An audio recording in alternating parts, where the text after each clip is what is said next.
Daddy's house selector. Flashing long time. On and on, long, long time. KUAM FM Hagaya, Guam. You're listening to The Link with Chris and Sabrina on Breeze 93.9.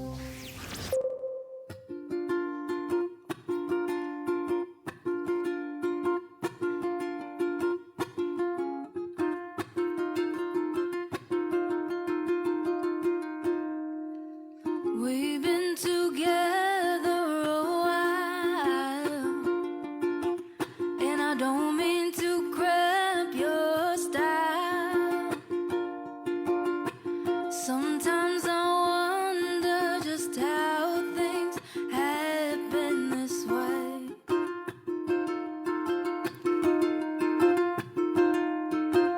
And I'm just reminiscing of that one more night we would spend.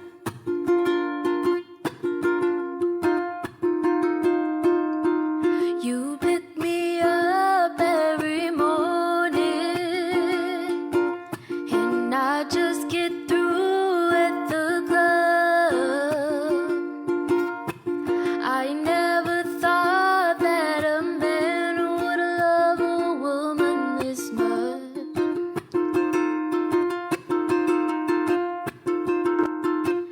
I am overwhelmed, and baby, I just can't thank you enough.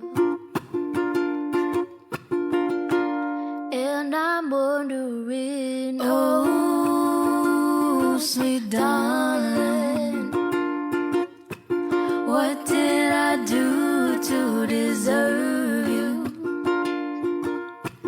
What did I say to make your angel eyes turn my way?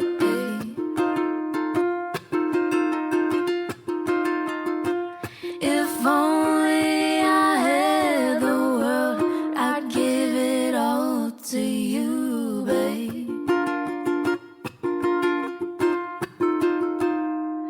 Now I'm about to leave for the road. I'll take you with me in my heart.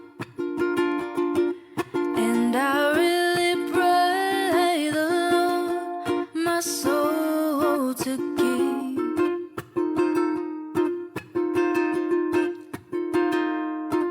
And baby, just one request, keep me in your dream.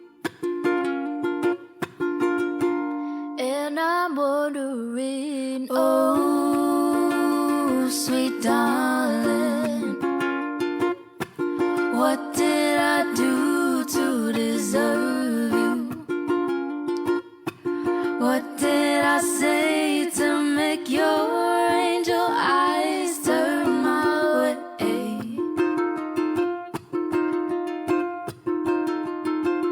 If only I had the world, I'd give it all to you, babe. If only I had the world, I'd give it all to you, babe.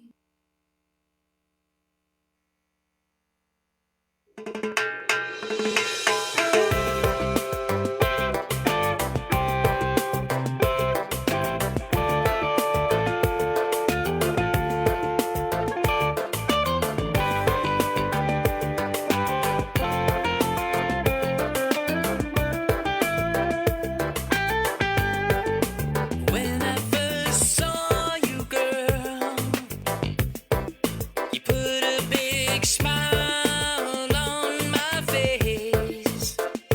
Then I said to myself, how beautiful you are.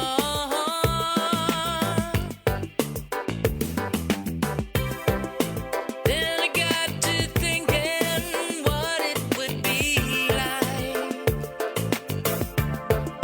to have you in my arms and squeeze you all so tight.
uli di sombrancellemak e zu ita saluda antes di niga radzaudzan malak estrezas durante in todo il memu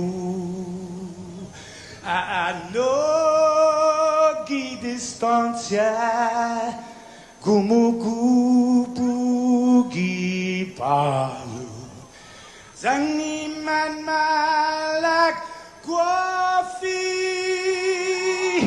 ikonum nasugi airi prebatu la noci nai banderata gaigi pues Atan fanni bandera kau esta pagua pumalapa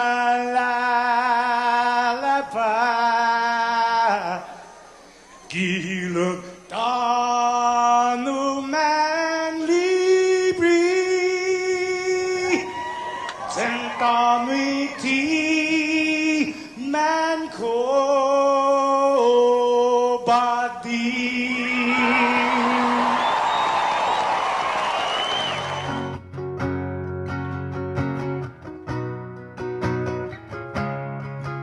Fanogi chamoru politanota kantai matunonya gitoru iluga Paraiona Parai gloria a big islas en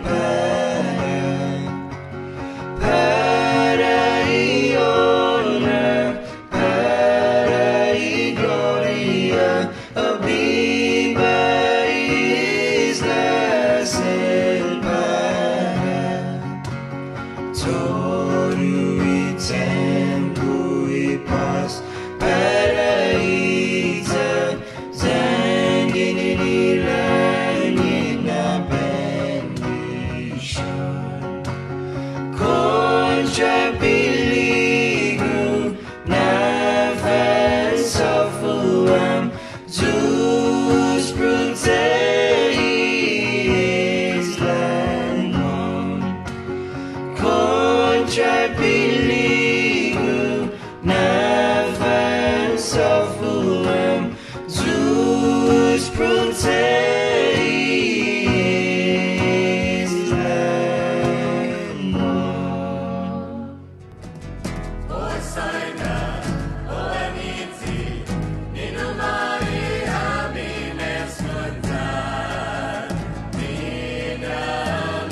모르 차차차차 모르 차차차 모르 우발라니 차차 차차차차 모르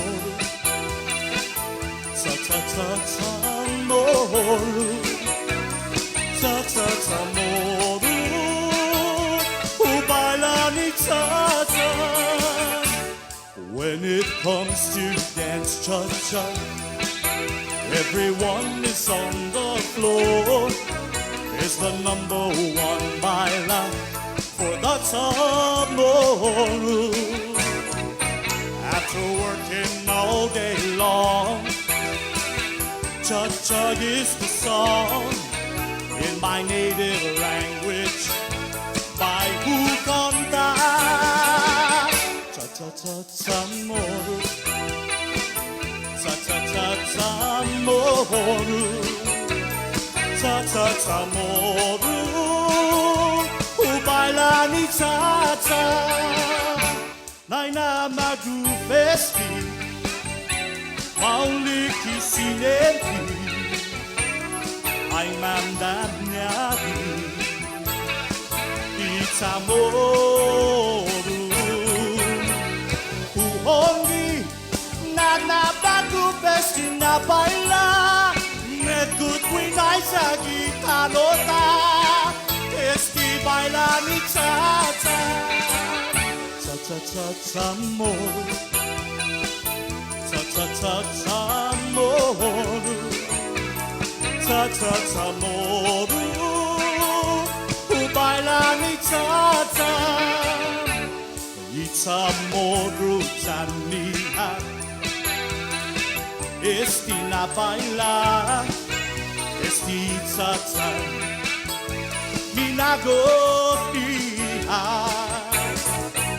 Imangatsu mandanya Parang pagdimilapona Masilebra na baila Tigi tata Cha-cha-cha moru Cha-cha-cha moru Cha-cha-cha moru Ubailani cha-cha Naina magu festi Festi na sineti Aina mandanyagi Itamoru Hongi na bagu festi na baila Medgut winay sa gitanota Esti baila ni cha-cha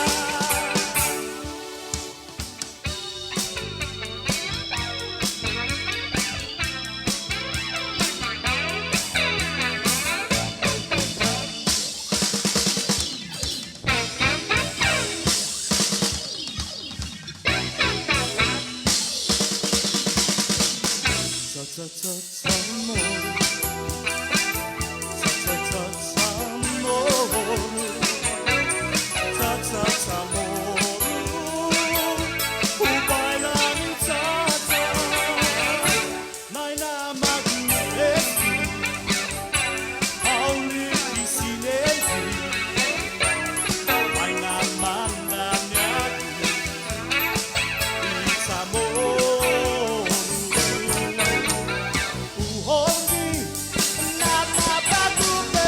Oh, yeah. You know, the cha-cha medley, they try and make it as long as they can so that everyone keeps dancing. Yeah, no kidding. I'm like winded. I was like, okay, we'll just do like cha-cha and then That's her cardio for the year. Yeah, and then electric. I hope you guys were doing electric slide with me. These two, they didn't want to dance. We don't need to with you. You're doing enough dancing, bro. Sabrina was gonna do the wave, and Chris is gonna twerk.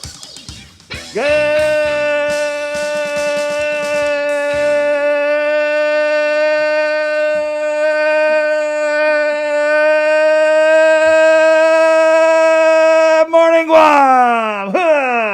Betness Friday, woohoo!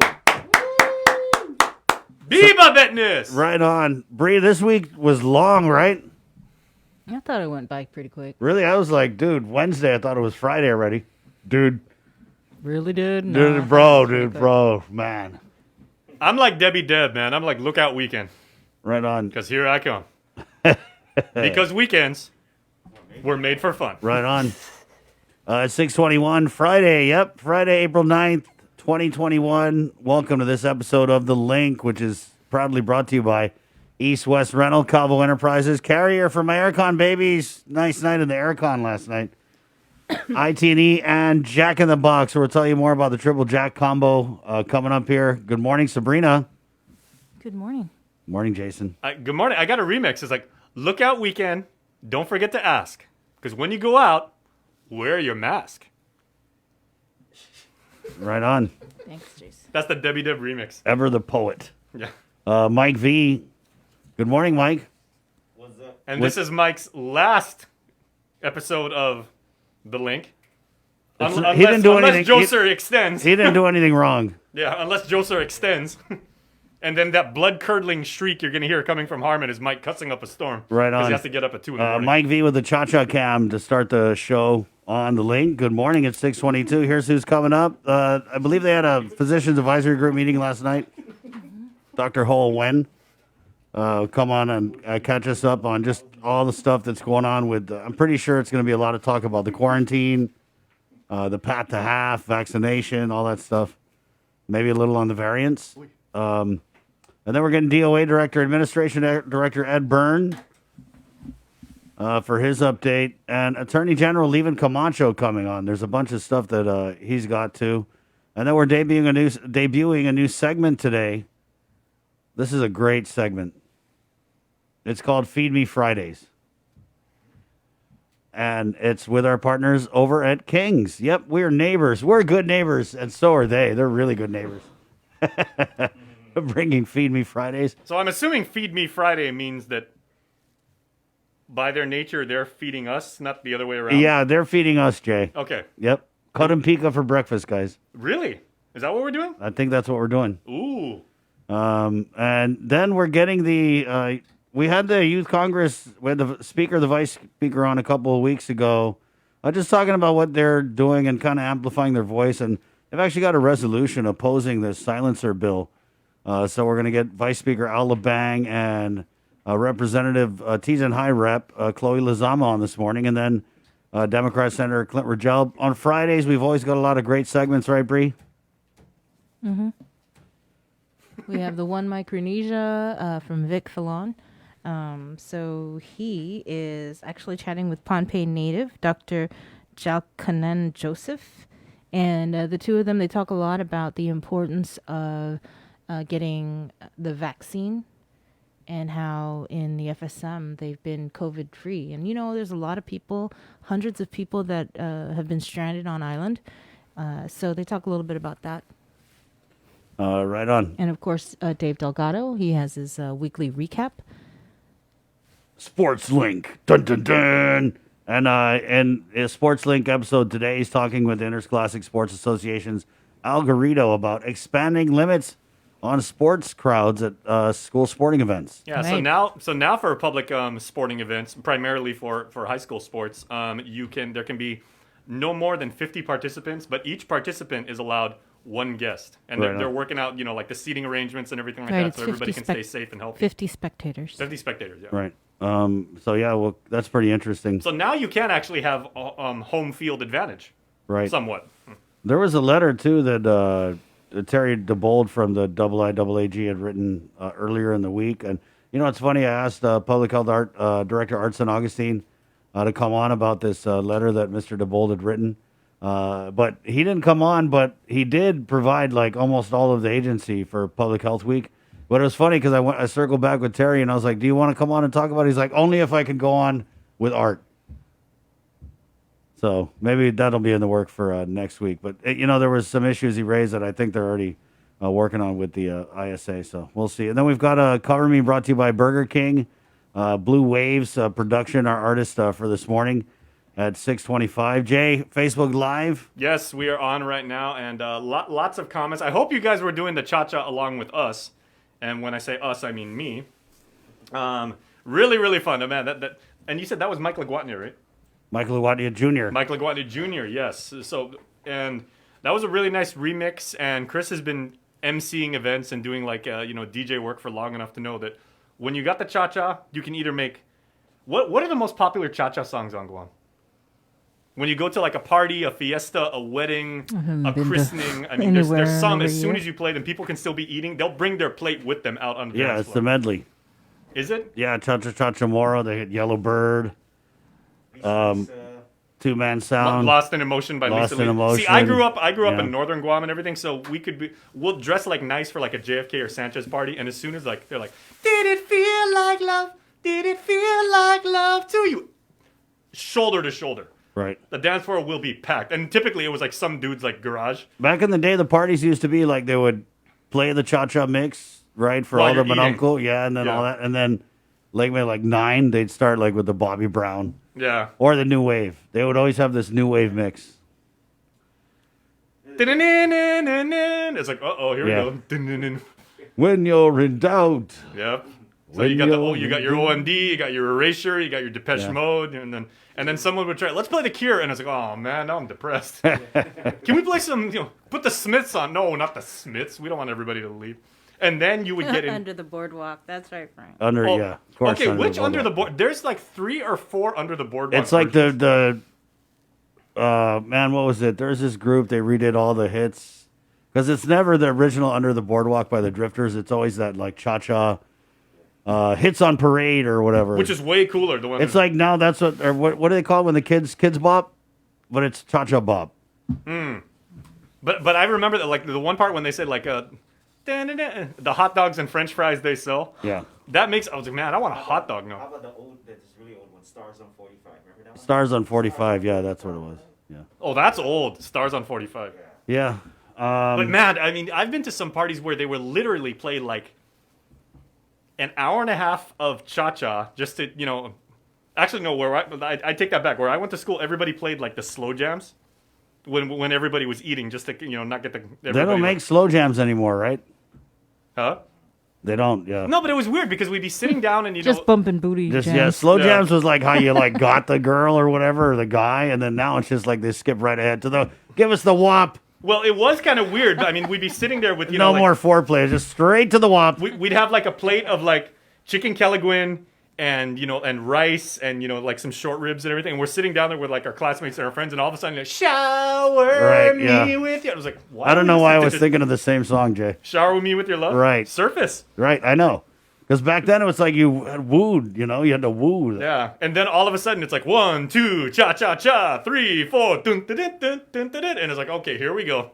Yep. Get your wingtip shoes and your bolo chains. And We then are they would do going this. hard. They would do the set with "It Takes Two to Make a Thing Go Right." Yep. Oh man, when they Yep. would play. and there would be "Bust a Move" by Young MC. And Wait, who did? Oh, I should know this. Who? yeah, MC Hammer, Can't Touch This. Yeah, Wait, who did It Takes Two? That was a Rob Bass, Rob Bass and DJ Easy Rock. Yeah. Right about now. And then remember Chub Rock when that came out? Yeah. Oh man, Anyway, so these songs that we're talking about, the best. they would be played at what was called fiestas or parties back in the day, where they would have like these long tables of Chamorro food and other types of food. But And I've mostly said this before. Down in Molesto, your neck of the woods, the Barcinas your neck of family. the jungle. The Barcinas family, most amazing fiesta I've ever been to. Right after Hamlani Apartments and right after the bridge. Yeah. The Jay Barcinas, one of our engineers, like he's part of that family. Amazing fiesta. Yeah, so that was parties for you and dancing. You can't dance still, right? Oh, you got to be into dance. That's right. I've seen pictures. Yep, I seen video of people dancing. And then Oh when my you would God. go to like Tree Bar to like dance at like formal stuff and everything, that's when they play like the Billy Idol. Money, money, money, money. It was like, whoa. And I then never knew how to dance to that song. The bass Seems kids. like you How got to do do you that. dance The, to that? the Vince? hitchhiker. Yeah, you do that, or you do like the pogo. You look like one of those kids. How from about the Charles- New Wave Swim? Yeah. Okay. Remember that club in Tamuning? I don't want to do any more remembering, Jay. Tamuning. There was I this know. club. There was this club called Cool World. Every morning we got to start remembering, bro. Do you guys remember Cool World? Cool. It was like this very arts. I mean, it was like blacklight everything, and like there was like neon paint inside, and all they played was like new wave stuff and grunge. Are you talking about like Deviate? No, it wasn't Deviant. There's no. another place No, it was called- cool. Like where the old Guam Tribune used to be, like behind SLC. Yeah, that was a club, and then they March changed Motors. the name all the time. Yeah. Okay, guys, it's 6:30. Let's punch in 2021 now, Jay. It's Yes. It's 2021 now. This is the link. We got our cha-cha out. We're good to Remember, go. guys, we switched it up. 8 o'clock, we jump on KUAM TV. Till then, you catch us on The Breeze, KUAM FM, Agotni Guam, 93.9 FM. Also on the Facebook Live feed, there's an audio stream, Docomo Channel 10. Let's go ahead and jump into the news now with the very latest from the KUAM News team on a Friday. Sabrina Salas Mazzanati. Good morning, Sabrina. Off it, everybody. Only a few rooms being used, but Gov Guam is footing the bill for the entire thing. Peter Santos has more on the price tag for the government of Guam's quarantine and isolation facilities. While the island has seen fewer positive COVID cases than 2020 and we inch towards 50% of the island being vaccinated, both the mandatory quarantine facility and the isolation facility have yet to make the move to downsize despite their low occupancy. From October of last year to March 6, 2021, the government of Guam has spent a little over $14.2 million for the mandatory quarantine facility at the Dusit Beach Resort, with an unpaid balance of a little over $9.3 million. For the isolation facility located at the Bayview Hotel, over $4.3 million has been spent with an unpaid balance of over $800,000. Public Health PIO Janela Carrera says they're still working out the details on how they plan to bring both the quarantine and the isolation facility together under one roof. That is still being worked on, and at this time, the patients are still being isolated at the Bayview. According to Carrera, the most they move patients in the Bayview isolation facility is up a few floors due to a nuisance of pests. But Dr. Ho Wen of the Physicians Advisory Group says with every day Gov Guam doesn't check out, it's a huge cost for the island to only use for 1 to 2 room. You have to pay for. So they need to consolidate that somehow because it's a huge cost, and that money probably can go to do something else for our community. That's a lot of waste of money. So they really need to change that really quick. According to Dr. Wen, if the island can meet its path to have fully vaccinated individuals and those with negative PCR tests might not need to be quarantined on arrival. But even at that, I would think that maybe there may be some instances where we might still need a quarantine facility for those who may not meet the requirements of being able to quarantine or bypass quarantine. According to Guam Homeland Security PIO Jenna Bloss, the contracts for both the quarantine facility and the isolation facility are set to expire in September of this year, but can be terminated as needed. Adding, quote, based on the number of people in the facilities, it was determined that there will be a consolidation of the quarantine and isolation facilities, which will go through a formal solicitation process.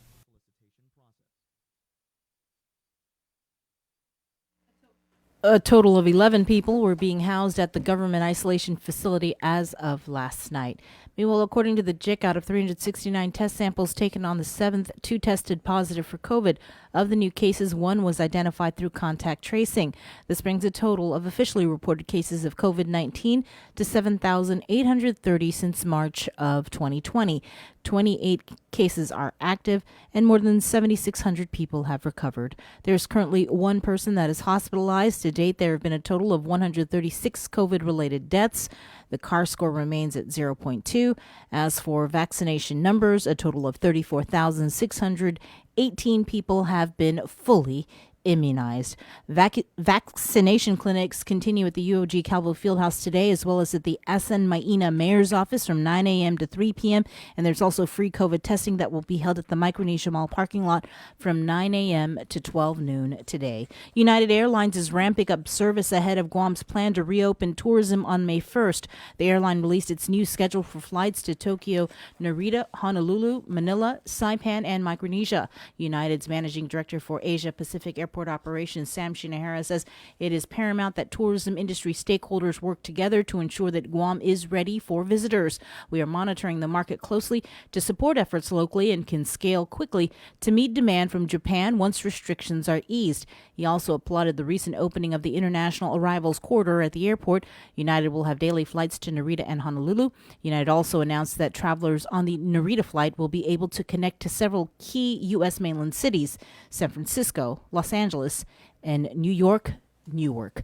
Congressman Michael St. Nicholas, in the meantime, announces that more help is here through the American Rescue Plan for local businesses and jobs as the Small Business Administration's Shuttered Venue Operators Grant program will begin accepting applications. The program includes a total of over $16 billion in grants for shuttered venues. He says the opening of the program is another pivotal step toward crushing this virus, getting people back in jobs, and revitalizing our economy.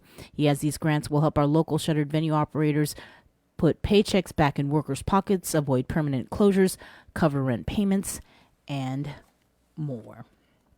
And with more news, here is Peter Santos.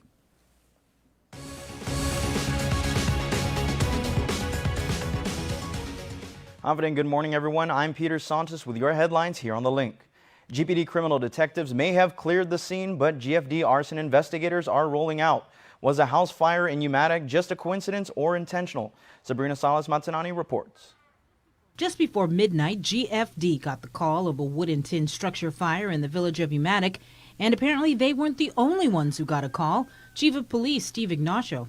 Last night at about 11:50 p.m., the officers from Agate Precinct were called to a structure fire, which they later determined was, upon arrival, they determined it was the residence where this homicide that occurred, or I'm sorry, the death that occurred regarding the former mayor. It was on Saturday when CID began investigating the murder of former Umatic Mayor Daniel Sanchez. His body was found in a pool of blood inside the home of Rudy Canatza. Canatza, along with his girlfriend joiner Scott Sked, were arrested on Easter Sunday. What's your gut feeling, though? Do you think somebody intentionally set that place ablaze? You know, I'm not sure, Bree. I mean, you know, we rely on physical evidence, and the evidence tells us, you know, if it was intentional or not. But it certainly is a coincidence. And I think, you know, most people can you know, assume that. But, you know, again, we don't work on assumptions. You know, we work on evidence of, you know, of crimes. Neighbors told KUAM this morning that they saw a man outside the home at around 7 to 8 o'clock last night trying to pick up the former mayor's car, which is still parked outside the home. Although crime scene tape may still be up in front of the house, the chief says detectives have gathered their evidence, but also says the investigation into the former mayor's murder is far from closed. Even though an arrest was made, there's still work that has to be done. You know, there's still interviews for family members, friends, associates that have to be completed. Canatza and Sked were charged with first-degree murder. He is being held on $50,000 cash bail, while she is being held on $100,000 cash bail. The couple is scheduled to appear back in court on April 15th. Chief Ignacio says he will be reaching out to the fire department to get their findings in their arson investigation. A 57-year-old man who was behind the wheel of a Jeep that ran off the roadway and over a cliff by the Talafofo Bay overlook in late March has passed away. He died at the Guam Regional Medical City earlier this week. GPD Highway Patrol is still conducting an investigation to determine the cause of the crash. The Guam Police Department is asking for the public's help relative to a robbery that occurred at the 88 Leisure Game Room in Maiti on Tuesday evening. Shortly after 12 a.m., a man entered and began assaulting a security guard. A second man entered and joined in the attack. Before taking off, both men took the security guard's keys and cell phone. The security guard was treated by GFD medics, and video was captured of a possible vehicle used by the suspects, described as a white sedan with a black hood. Both men were described as standing between 5'5" and 5'7" in height, black hair, and having a dark complexion. The first suspect was wearing a black sweater and gray shorts, and the second suspect wore a gray shirt with black shorts. If you have any information, submit a tip at guam.crimestoppersweb.com. Guam Customs and Quarantine Director Ike Pareto pled guilty to harassment as a petty misdemeanor. According to his plea agreement in July of last year, he offensively tapped one of his female employees on the shoulder. He faced 60 days behind bars, but all was suspended. Pareto must pay a $250 fine plus all court costs and pay restitution. He is also allowed to remain the director, but must stay 500 feet away from the victim. Pareto was charged with assault as a misdemeanor, but it was dismissed. Adaloop Communications Director Crystal Paco San Agustin declined to comment on the matter. On the front lines, but at the back of the line to get COVID differential pay, as the cycle continues for multiple frontline agencies that are backlogged with payouts. KUAM's Adriana Cotero reports. The Guam Fire Department last received a COVID differential payment on January 23rd, meaning that our firefighters and medics have not received the payout for months. So currently, we are about 4 or 5 pay periods behind. However, we are working with DOA to rectify the situation. It's to no fault of either side. It's just the process. According to GFD acting spokesperson Charika Chargaloff, the reason for this delay is funding issues. However, she says they are currently working with the Department of Administration to pay out from GFD's operational budgets. We're hoping that our members are understanding of the situation, and we've been assured by our management that it is in the process. And GFD is not the only agency experiencing a backlog, as according to Department of Corrections spokesperson Major Antone Uggan. They anticipate depositing nearly 4 pay periods of COVID pay by the end of this week. We weren't able to pay since November, but I believe once we pay this week, we'll be caught up till December. What's the average on that, Major? So if it hasn't been paid from November, is it going to be paid retroactively? Yeah. Like I said, we're getting caught up on all of that. You know, the average officer maybe $200 to $300 extra pay period. So if we're 2, 3 pay periods behind, if they get paid, then it could be almost $1,000, give or take. Uggan says the COVID pay is 25% based on individual officers' hourly rate, and in February it was knocked down to 10%. He explains the delay in DOC's payments. The process, it takes a long time. Just to key it in, the different process to account for it, because it's separate from your regular paycheck. So it requires a separate timesheet to calculate everything. Then it's got to be keyed into the system. And then there was, identifying the funding, because, we've been doing this since, I think, April of last year. Right. We've identified some of the funding. Again, it's the CARES Act money. Also working to pay their frontliners, the Guam Police Department is behind in both COVID differential pay and overtime pay, explains GPD Chief Steve Ignacio. As of last week, I was all the way up till January 30th.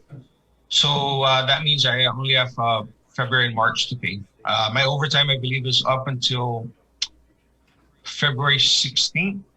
And we may have we may be processing something this week again. But we're not as backlogged as before. We used to be 3 or 4 months, but I think we're only tracking about a month and a half for overtime, or a month, and then about 2 months for COVID pay.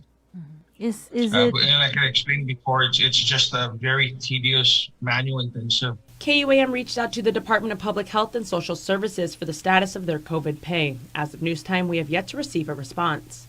Reporting for Guam's News Network, I'm Adriana Cotero. That's the news for now. We'll see you all at 6 tonight on Primetime.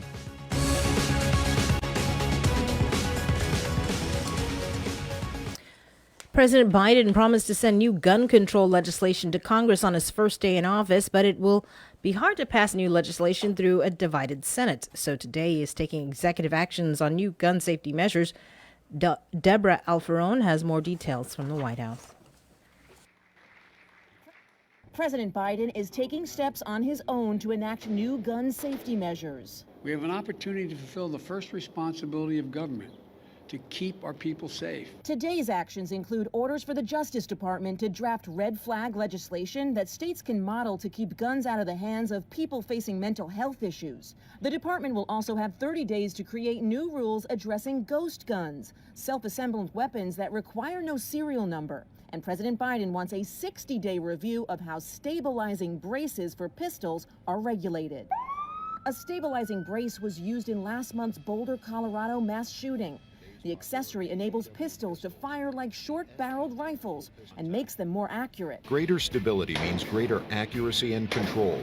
The White House says today's actions are just a first step. They've offered plenty of thoughts and prayers, members of Congress, but they've passed not a single new federal law to reduce gun violence.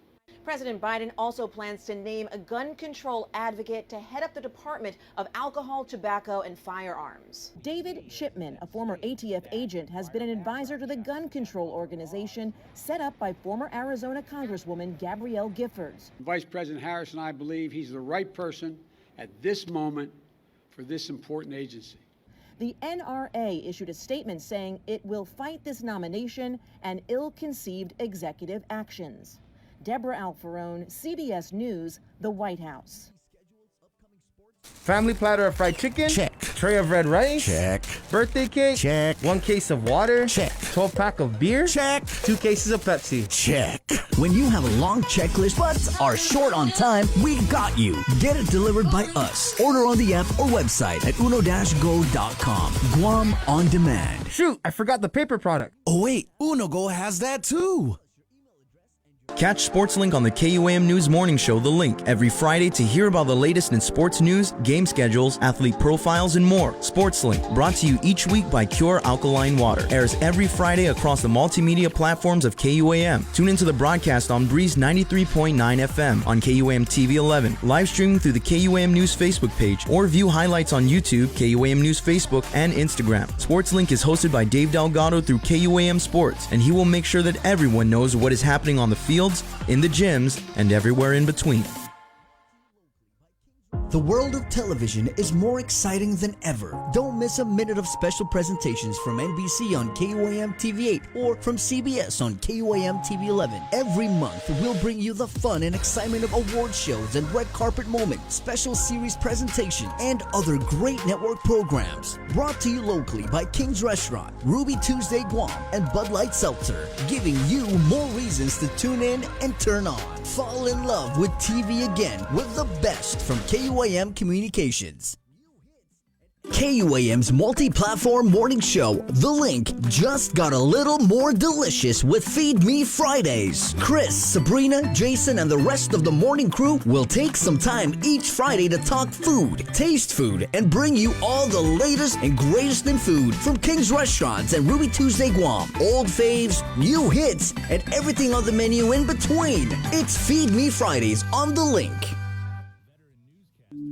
When we throw things away, where is away? What happens to our waste, and where does it go? As a community of small islands, the waste crisis is a large issue we want to bring into focus. Micronesia Climate Change Alliance presents From Our Nanas for Our Nennies, a video series about taking a holistic view of our present, finding wisdom from our past, and inspiring a better future. Airing every week during Earth Month, brought to you by Humanities Guahan and the National Endowment for the Humanities. GU Self-Storage, conveniently located near the Harmon McDonald's. We offer affordable rates, online payments, and auto bill pay for your convenience. Plus gate access daily from 6 a.m. to 9 p.m. Call us today at 648-7867 for more information. Get the job done the right way by getting the right stuff at East West Rental Center. With years of experience helping builders, we definitely got what you need. Call 646-1463 or visit us in Upper Tumon. Open Monday to Saturday from 7 a.m. to 5 p.m. and on Sundays from 8 a.m. to 5 p.m. Only one company on Guam provides every solar energy solution under one roof, Micronesia Renewable Energy. You want solar only? They got that. You want solar with batteries? They got that too. You want outright purchase or lease purchase? It's up to you. Does your solar system need a tune-up? That's what they do. For solar energy solutions from A to Z, you can count on MRE. Give them a call at 632-2613 for a free consultation. MRE, providing real solar solutions built by real solar experts. The relationship between Guam and Manila, Philippines is undeniable as we share similar cultural traditions, history, and heritage, with generations of Filipinos calling Guam home. KUAM presents a monthly look at the capital city featuring in-depth and engaging interviews on everything from medical tourism to new business and government leaders. Veteran newscaster Nestor Lecanto delivers Beyond Our Borders. This special program is brought to you by the Bank of Guam and KFC. Looking for TV schedules, upcoming sports, or special presentations, or what you may have missed over the busy week you had? Well, look no further than KUAM Digital Digest. This weekly emailed newsletter puts all kinds of information in the hands of subscribers each and every week. Just subscribe and we will make sure you keep up with your favorites and stay informed and entertained throughout it all. Go to KUAM.com, click on the newsletter tab, give us your email address, and you are all set. Brought to you in digital partnership with King's Restaurant and Ruby Tuesday Guam. It's the KUAM Digital Digest, your weekly guide to the latest information and best entertainment on the stations and platforms of KUAM. It's Dirty Politics Weekly on the Link, live on location. Every week, Chris and Sabrina will interview different political leaders out in the field to address environmental problems in our community. See firsthand how illegal dumps, littering, and other issues are plaguing our beautiful island and what's being done to help. Part of our Sustainability Matters campaign for Earth Month, in partnership with the University of Guam Center for Island Sustainability and Guam Green Growth. Presented by Green Energy Solutions, Inc. Reduce before you produce. GESI.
Kind of turning into a Cha-Cha Friday, guys.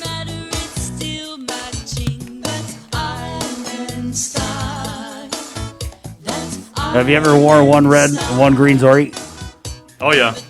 Wait, is this... What?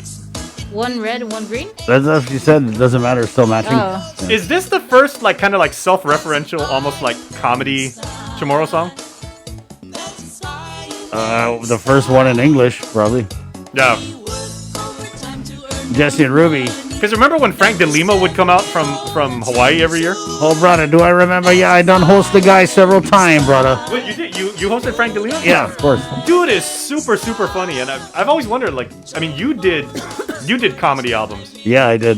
And that's a very small and elite group, right? Of people that would do, like, local comedy. So elite. Here we go. So elite, Jay. Very elite. So exclusive. It's an exclusive. Where are you going with this, dude? No. It is what it is. You make everyone's a comedian on Guam. It's not exclusive. Everyone is funny. Has there ever been like We're a funny people.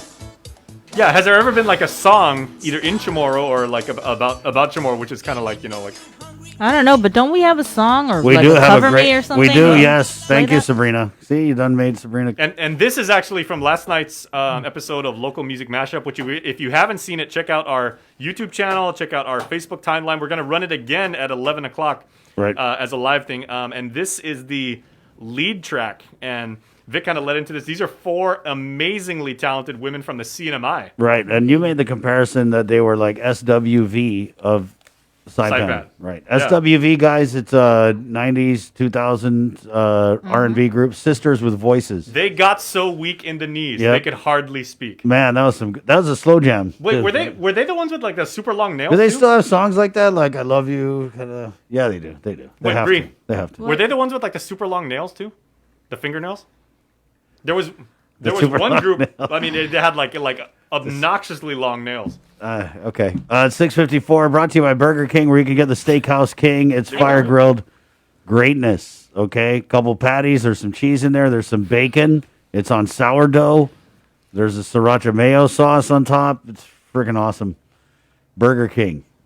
Proud to present Cover Me, which this morning is new Blue Wave Productions here. Good morning.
I was just getting up to make a plate.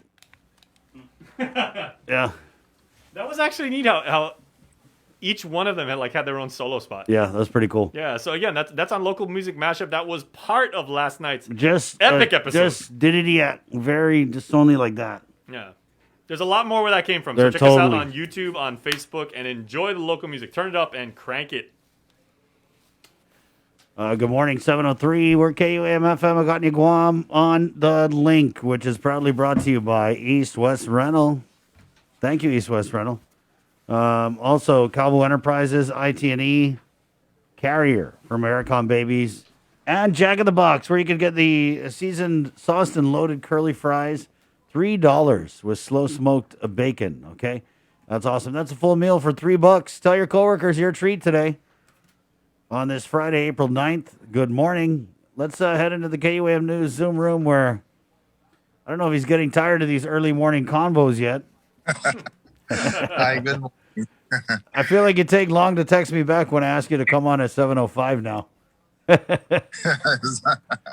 It's early, but it's okay. Had to run earlier. Good morning, guys. Good morning. But back during the height of the pandemic, right, Bree? Dr. Ho would be on here like 6:30 sharp every morning. But, I mean, Doc, it's good to see you kind of, I don't want to say catching a break because I know you're still working hard. But what is the conversation like in the Physicians Advisory Group at this point? Was there a meeting last night? We called for a meeting next week, not last night. We have a lot of things to plan for this few weeks. The next 2 or 3 weeks or so, just because we have to really roll out the all the vaccine that we receive to make sure that we use 100% of them by the end of April. If we're gonna try to reach a goal of 50% of the people vaccinated. So it's a challenge because it's a lot of vaccine, and we have to make sure that it go out to UOG, it go out to the small pots, in the community, go out to the clinic, and go out to all the outreach program. So as much as people that we vaccinated, we got to use all of the April supply. It's a lot. So it's a challenge to get them out. Can we do it? Are we going to meet the Pat the Half by May 1st, Doc? We're going to come close. We're going to come very close. If you think about, if you just get the first dose to come out, right? The first dose of Moderna and Pfizer is really effective. It's up to 80% plus effective already. The J&J 72%. So even the first dose of Moderna and Pfizer, it's already way up there. So when you get the second dose, it'll be 95%. But I gotta. So if we can get all the first dose out there, we have about 80,000 people vaccinated already, on the islands. There's a lot, and so Guam, we still do a wonderful job and get the vaccine to people's arms there. But it's something that we see in the clinic, and I can't tell you enough. The vaccine is very effective. Now we have a first positive in 30 days in the clinic yesterday, and it's just open your eye. And the story is that one person come in sick with a fever and everything, and symptomatic, and then bring the rest of the family, they're all sick except one. And the person that is not sick have the most risk factor in the mall because there's the oldest, and she's negative. And when you talk to her, she had her first dose of Moderna already, 4 weeks ago.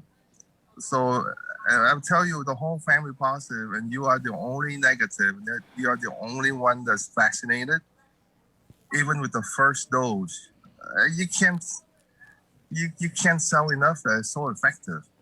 So if the people out there that are still reluctant to have the vaccine, I cannot tell you that as a the first responder, that healthcare provider that administered this thing, it just opened your eyes and wow, it really worked, and it worked wonderful.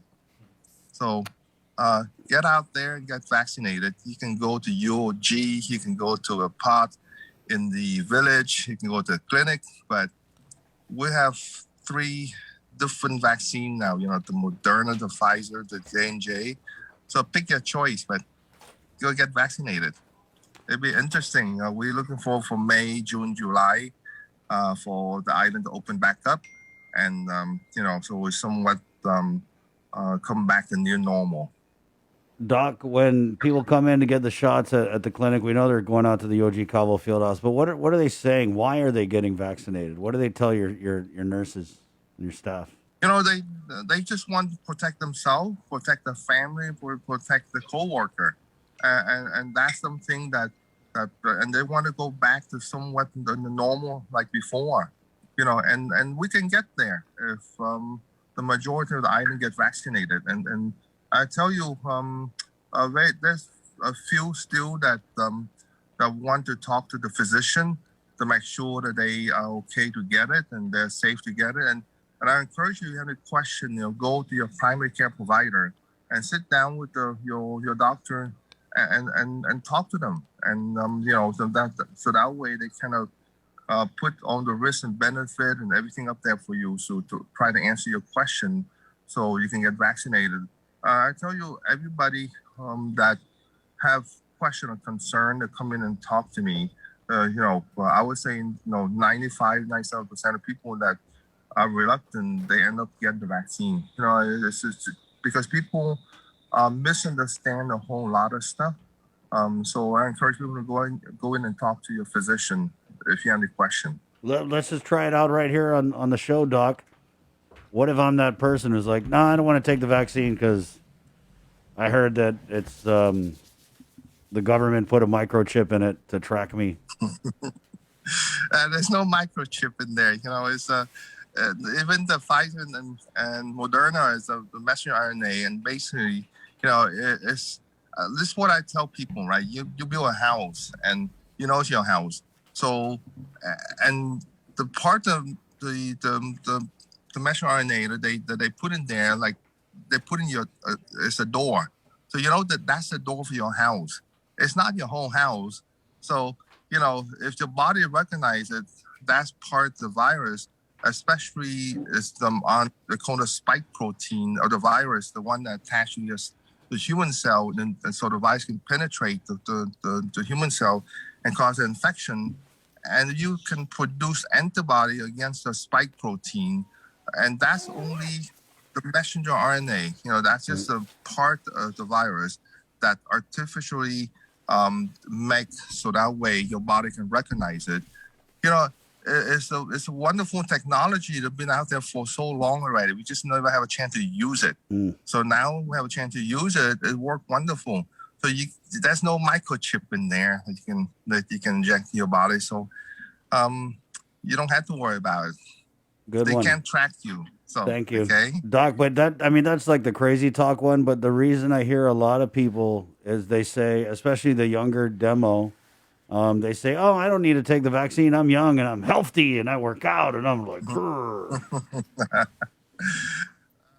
I tell you, and what my answer to the young people is that during the pandemic, right, the age group that have the highest positive rate is the 18 to the 40. Okay, those are people who go around a whole lot, and unfortunately, when they turn positive, they bring it back to the family, and some of the family member that they brought it back into get in trouble, get admitted, might pass away. So I know the younger one usually don't get in trouble, but you get it so that way you can protect your family and your coworker. Remember, you can be young, but you work next to a person that's 60, 70 years old and have comorbidity, you're going to put your coworker at risk. So, like I say, the number don't lie. It's just that's during pandemic, they are the highest. So, but the young one, go in there, get yourself protected, and again, protect your family, your loved one, and your coworker. So that's the reason why the young people should go out there. And the good part, Chris Sabrina, is that we see that's one of the highest group that currently get vaccinated right now. They are coming out, the younger one. Speaking of young ones, Doc, what's the latest on the conversations with the VA, CCP or PPC, whatever it's called? Because they were having discussions about lowering the eligibility for vaccinations all the way down, I want to say, to 12 years old. Right. Yeah. But I think Pfizer come out that they're safe on the way down to 12 years old. It's not officially out there yet, but once they're out there, we will bring it down all the way to 12. Right now, it's that we open to everybody 16 and over. So once we have clear light, I'm very sure that a lot of 12 years old going to be out there, get vaccinated with the consent of the parents.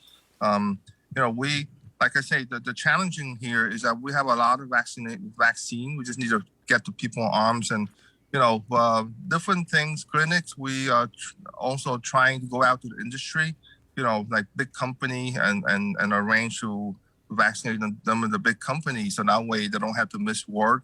Anything like that. So as much as we can, everyone try to do their part to get the vaccine to the people and try to get our island, especially, the May deadline and July, August deadline with the liberation and all that kind of stuff. So we have some goals that to meet.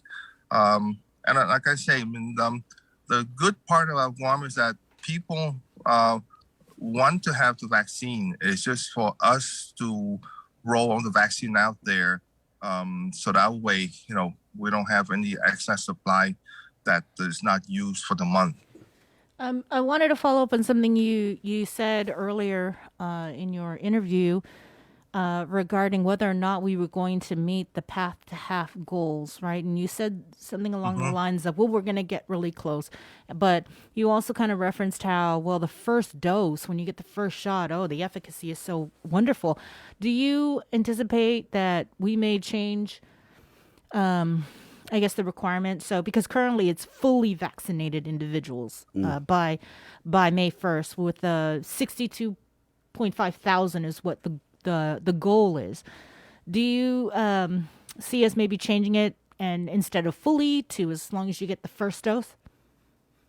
We like to have fully vaccinated to count, and right now, like I said, if we can get there at 50%. If we can do, we can administer on supply that we have in April. So you get to 50%. It's just the challenge to get the vaccine to people. UOG step up a lot. They do like almost 2,000 plus a day with the guard. Everyone step up. We have some outreach programs throughout April to try to get out there. We're going to go out to the industry with our team AMC, GRMC partnership along Triple J, and we go out to the industry, the construction company to vaccinate them. So as much as we can do, and we can, we have clinic to take care of, we have the hospital to do, but as much as we can do, we try to go out there and get this vaccine out to people. So that way we can try to reach a 50%. Yeah, we're going to become very close. Maybe we pass it, but if we come short, it'd be maybe about 1 or 2%. We are trying. Yeah. That's the best thing I can tell you. Is there a difference, though, Doc, with achieving the path to half, which we were told is kind of like the benchmark where we want to be, as opposed to, like, let's say we only get to 42% or 43%? If we get there, then we need to work harder. But I tell you, the wonderful part is that we expect a very large shipment of J&J come in. Remember, J&J is one shot, and you count as fully vaccinated already. So I know it's up to 20,000 doses of J&J come in. So if you get 10,000 of them get vaccinated with J&J, your count will way up because you don't have to wait for the second dose. Right. Yeah, I think Dr. Cabrera was mentioning it when he came on. I don't know. Yeah. A while back, he was talking about the J&J and across the country, they're going to be giving out massive doses of that. Right. But I also wanted to follow up on what about this national database or some sort of database to be able to track those who have been vaccinated, like when they come into Guam? Right, because I think the AG has also partnered with a bunch of other attorney generals about people coming out with fraudulent vaccination cards. So, this database is going to be key, Doc. Yes, that's a key. To get a national database, it's really hard to get. There's so much opinion out there and so much way to approach it. So, it's going to be a while before we can achieve that goal. Including protect the privacy of the people. But one of the member of the committee was talking about, Guam is so small. We have 160,000 people, and really it's very easy to have a digital platform, a database for our own resident, right? I mean, you don't have to. I wash my card in the washing machine. If I want another one, I got to go back and try to get it replaced somewhere. But for Guam, for our resident, it's easy, it's achievable. There's the digital platform that you can just sign it in at the airport, and the custom officer can know you're vaccinated or not. And again, it's important because as we go forward for this opening in May, June, July, and no quarantine, all that kind of stuff, you got to know who's vaccinated. I agree. That card is very easy to get as forged. You know, I mean, if you can photocopy, you can do a lot of stuff. You can produce it. So it's not something very valid that we can put our basket on. So I know that there's the digital platform that we have currently right now that can be used. And I think it's still under review, but I think that for our return resident, it's important to have at the airport. So that way, when you fly back into Guam, you can look at it. And if you're fully vaccinated and we're up to 50, 80% people vaccinated, you can go home without quarantine. You know, so it's something that makes the travel back and forth a lot easier. You know, if we're talking about if you from off island, you need to have a letter from your clinic, your healthcare provider that certified that you've vaccinated already. You know, that's something that we probably need to accept if the people from off island that don't live in Guam. Right. But yeah, for we need to worry about Guam first. You know, if we're going to worry about wait till the national database comes back, well, I tell you that Q factor is going to take a long time to get rid of. Yeah. No. Also, I don't know why you guys would need to make fake vaccination cards here on Guam because they're making it so easy to get vaccinated. Doc, where there's a question here. Saipan has their own database. Established so returning residents vaccinated there don't have to quarantine at a facility but self-quarantine at home.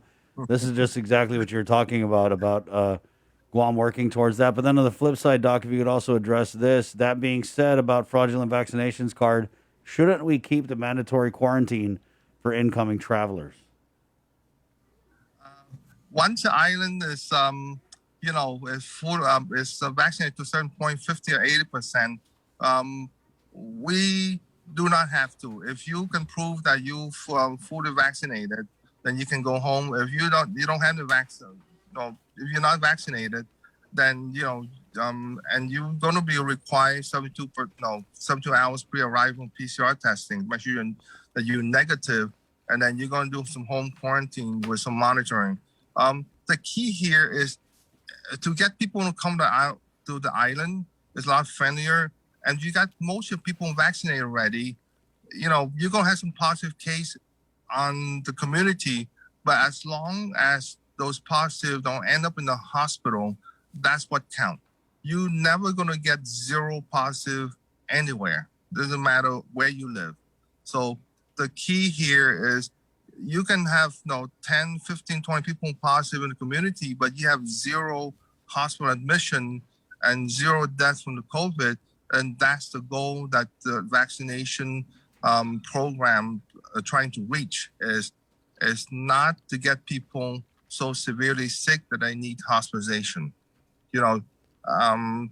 Just like the flu, so we need to vaccinate people so that way, if you happen to get the virus, you don't get that sick. So that's the main goal. Okay, so yes, we can open. At a certain point, we can get rid of the Q factor, and people that can refuse to have the 72 hours of PCR test before they arrive and they're not vaccinated. To me, our suggestion is you're going to be in the Q factor and you pay for yourself.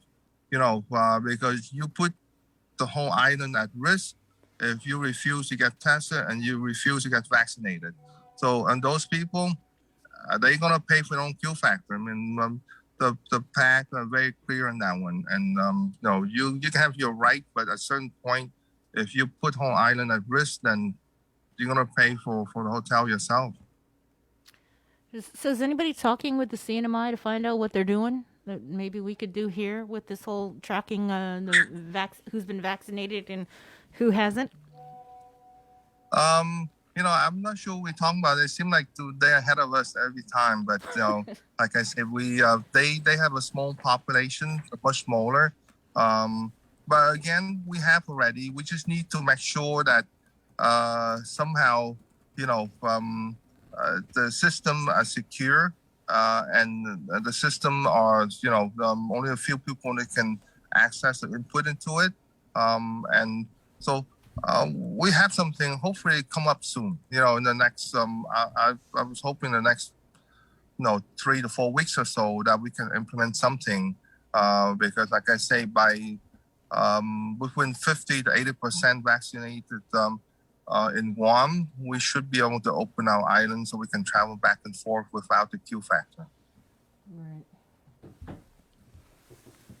Okay, so the key is if you have question, go to the clinic, go to the doctor and ask this question, try to clarify it, and then get yourself vaccinated. In the meantime, the message, again, we need to get to our people is that, if you are sick, and you have cough, cold, congestion, try not to attend any function. You gotta respect people around you, and go get tested. Remember, testing are free for if you have any symptoms. So, just go and get tested, but don't go to any function because the chance of if you have the COVID, you're gonna pass it on to your friend and your relative, your family. If you attend a function, so just stay home. Okay, we need to go back to that main message. If you're sick, stay home. Don't go to work. Go get tested. Okay. How much does it cost? What's the average cost of a PCR test? Sabrina, Chris, This is a good thing if you have close contact, if you're sick, the testing are free. I'm telling you, the testing are free. No, I'm talking about like for travel, travel purposes. For travel? Yeah. For travel clearance, there's no insurance pay for it, and you have to pay for yourself, but that's a luxury of traveling. But it costs anywhere from $150 to $200 to get tests at the clinic. Okay, and most of those costs is go to DLS to run the lab. And now, Chris asked me yesterday, the public health northern side, they also can test for free. You can, if you want to go up there and get tested. The only difference is that, with the private lab, you have an ability to retrieve that out the portal. And if you have an account, you sign up, and DLS will let you do that. You can retrieve your lab through your account, on your iPhone, your computer, so you don't have to physically go to anywhere to print out your lab. That's the only difference. I don't think public health, the Northern have the ability to do that, but the private lab have the ability, so it'd be more efficient and easier for you to access your test result. But depending on the clinic, anywhere from $150 to $200 for do the PCR testing for clearance for travel. Okay. So if I went to go visit my family, and in order to come back to Guam, I would have to have that negative PCR test and fork out $200, right? Yes, I'm not sure how much it costs in the state, but it's more expensive, Doc. Yeah, because I was just talking to a couple who's coming back, and I think it was like $450 for both of them to get tested in Texas. Right. Yeah. Oh boy, yeah. That's even if you're fully vaccinated. They weren't even vaccinated. Yeah. I know. Yeah, but at a certain point when you're fully vaccinated and the island is 50, 80% vaccinated, we are trying to recommend that, if you're fully vaccinated, you don't need to have PCR testing before you arrive. Right. Yeah. Because So cost a lot you'd to want to stay. kind of follow what the CDC is saying right now. But if you're Yes, absolutely. But if you're traveling out of Guam, the type of test you need to be able to go places is $150, right? Yes, $150 to $200 depending on the clinic. Well, see if you guys can afford to travel, you can afford to get swabbed, right, Mike? That's right. That's a luxury, and the hotel don't pay for it. I mean, the insurance don't pay for that one. Right on.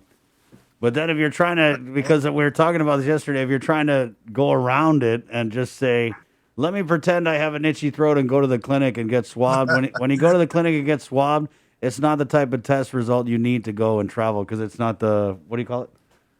The PCR? It's not a PCR testing. Right, yeah. You can do, most clinics are using the Abbott ID, which is very accurate, but no, that's not one of the tests that some of the states are required. Even Hawaii accept the Abbott ID, but some states didn't accept that. So you have to have PCR testing. And if the clinic don't have a an Abbott ID, then they can use the PCR testing. It's just that it takes 2 days or a day or two to get back. So yes, they can use the PCR testing, and if you document that you have symptoms, then the insurance will pay for it. Doc, what about the variant? You know, there was a press conference that they held. They said there were 7, I think, variants from results samples from January, and you know they just said it and then expect everybody to forget it. And so, what is there anything new? We never got the results from the February samples. Yeah, we have everything come back. We have 7 variant that is all from this California variants, and I know they're 20% more infectious than the other one, but you know, they still pending on the remaining 21 or 27 specimen that they sent out to CDC. So I don't think we get anything back yet from that remaining batch for it. They still sending the sample out if they have enough quantity to be sent out. But so far, you know, the variants that they have, and that data show that the vaccine is effective on those variants. So they don't have to have anything that escaped the vaccine at this point. So do you know if they sent samples from March? You know, like I said, they have some positive in March and April, but you have to have certain amount, the quantity that they need in order to send out. Just like the positive we have in the clinic yesterday. You know, we use the Abbott ID to do that, but we didn't use the PCR. So a case like that, you know, you're not going to be sending out a sample for them to know if you have variants or not. But if you're positive on the rapid test, wouldn't you take another test? Okay, with the PCR? There's a different when you positive on the mass testing on the community like you have at TGen. No, those are antigen tests. Yes. Those are Binax ID. Once you positive for an antigen test, you have to do either the Abbott ID or you have to use the PCR testing.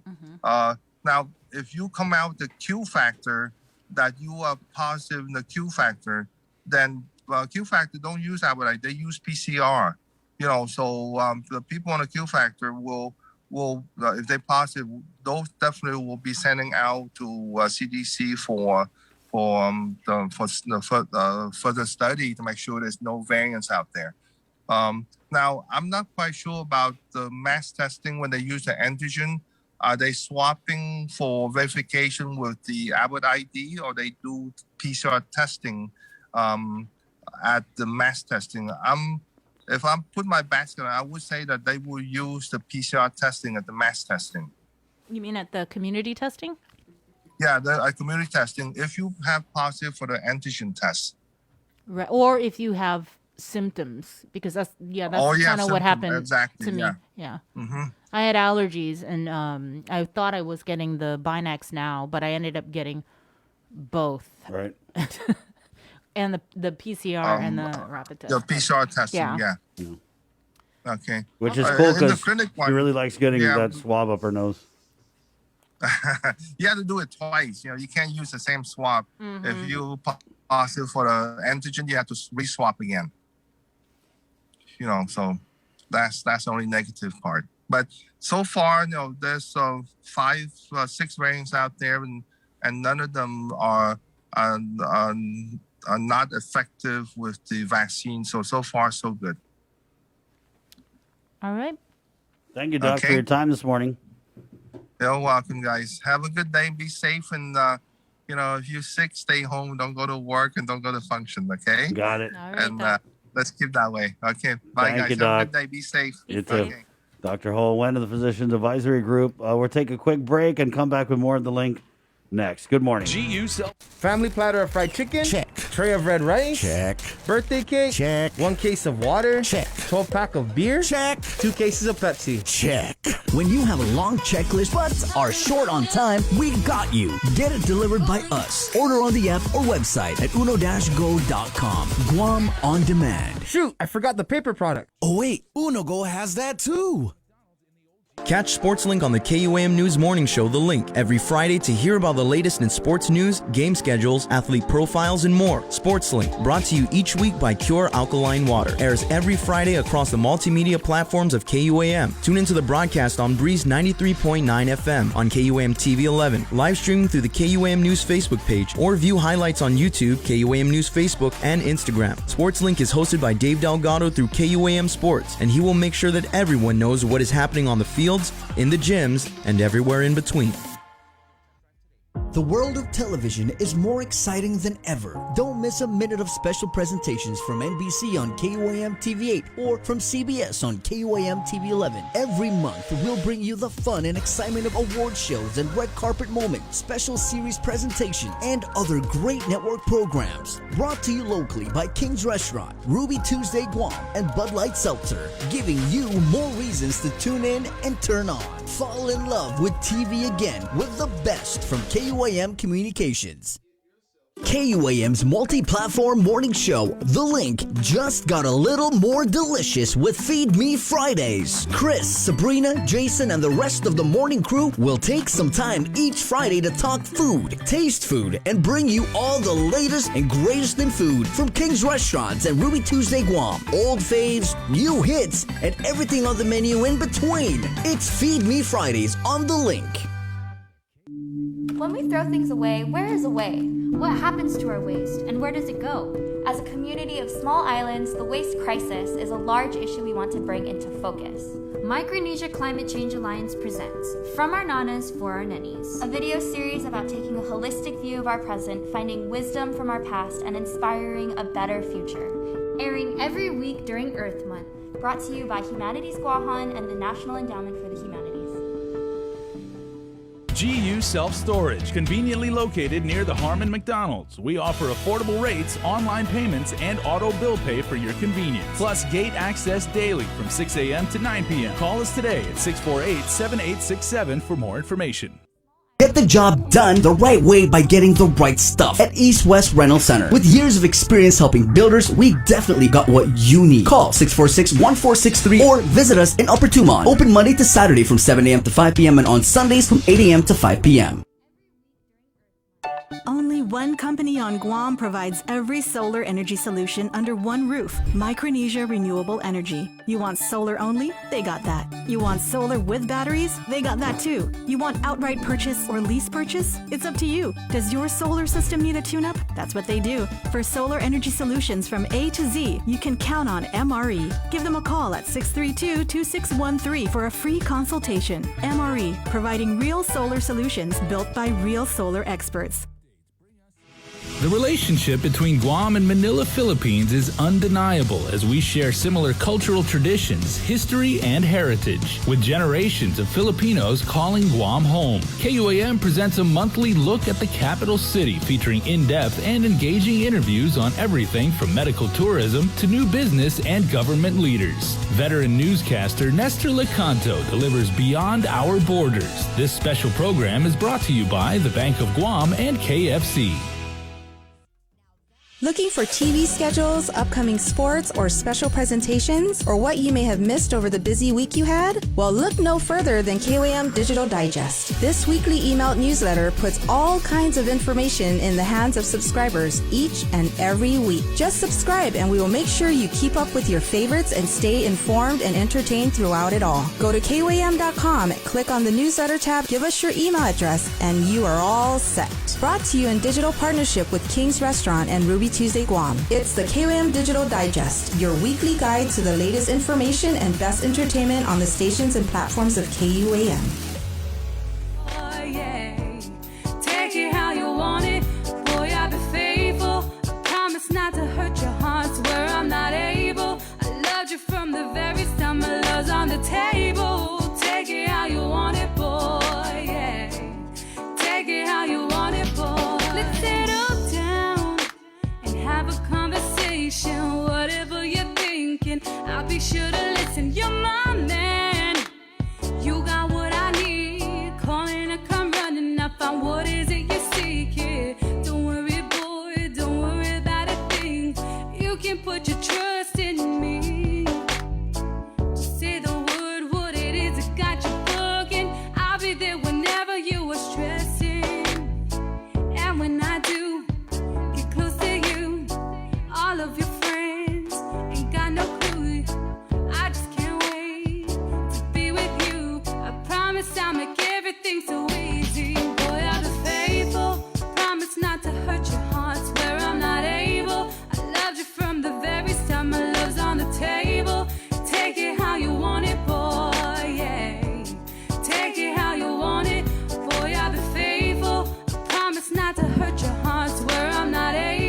Welcome back to the link, and we have got in the Zoom room one of our favorite people, Mr. Edward Bunn, the director of the Department of Administration. Good morning, sir. Morning, Sabrina. How are Chris you? Sanchez. Morning. How I'm you good. been? How are you doing? Yeah, we're all right. You know, I'm just waiting and counting down the days for Bridgerton to return. I think it's a long while. But I know. Oh, well. Yeah, I haven't seen the schedule yet for it, but I'll be watching it very closely. But speaking of waiting, you know, we had interviewed quite a few people, some directors, about this whole COVID differential pay situation. And I'm wondering if you had any updates. Is it a DOA thing, or is it the individual agencies that are just behind with the paperwork? I'm just looking at the report that I had last Friday. Okay. It's an issue with the agencies. Process and I know there are special timesheets, and it takes a little bit of extra work because we ask, because of the rules, we ask people to report on separate timesheets. But we process them as soon as we get them. The whole purpose of this COVID pay was to reward people for being in a potentially hazardous situation. So we want to reward those people according to the terms set out in the executive order as quickly as possible. Right. And so from what we understand, a lot of them have been waiting since, I want to say, January. Is it also an issue of whether or not we have money to pay this out? And is it CARES money that's paying this out? Yes, it's CARES money that's paying it out. The CARES money, you know, was a fixed amount of money of just under 118 million. We've actually spent all that money, but we will still pay out COVID pay adjustments that are in accordance with the executive order, whether or not it comes from the CARES Act money or not. I see. We made that undertaking, and we will pay it out. So on average, how much was being paid in COVID differential pay every pay period? It was about, well, it depended because, as you know, it started out with 3 bands and a high band of 25%. And now we're down to a single band of about 10%. So at its peak, it was roughly like 120,000 a pay period. It's now down to more like 40 or 50,000 a pay period. But on the bright side, like I just told you, I think the last time I spoke to you, on overtime, we're absolutely up to date. And I do thank all the reporting agencies for cooperating with us in that endeavor. It's very important. Obviously, overtime has legal implications, so we pay overtime on time. But even beyond that, we want to pay people for working these extra hours. Have you received any of the paperwork from these agencies that are outstanding, or have an idea of how many agencies haven't submitted their paperwork to the Department of Administration for this COVID differential pay? Well, I have a report that which pay periods we have and which pay periods we don't have, and it's actually spread pretty well across many agencies. I know there are some particular concerns with public health because they were on the front line of this effort, and some of their divisions, and they report by divisions, some of their divisions are behind. So that is obviously a concern to us, and we have been talking to public health, and we're going to offer them some help to get these timesheets processed. Right. Most of the other non-reporting agencies are the small agencies that have less than 100 people in, and we're working with them to try and progress those two. How far behind is public health? Well, it varies by their division because they're reporting by division. So it varies from 1, 2, 3, 6 pay periods to 2. Any word on the American Rescue Plan funds? You know, every day, I haven't this morning yet because I was going to talk to you, but every day I look on the Treasury website to see when these funds are going to be released. The law gave U.S. Treasury 60 days to pay the territories in particular.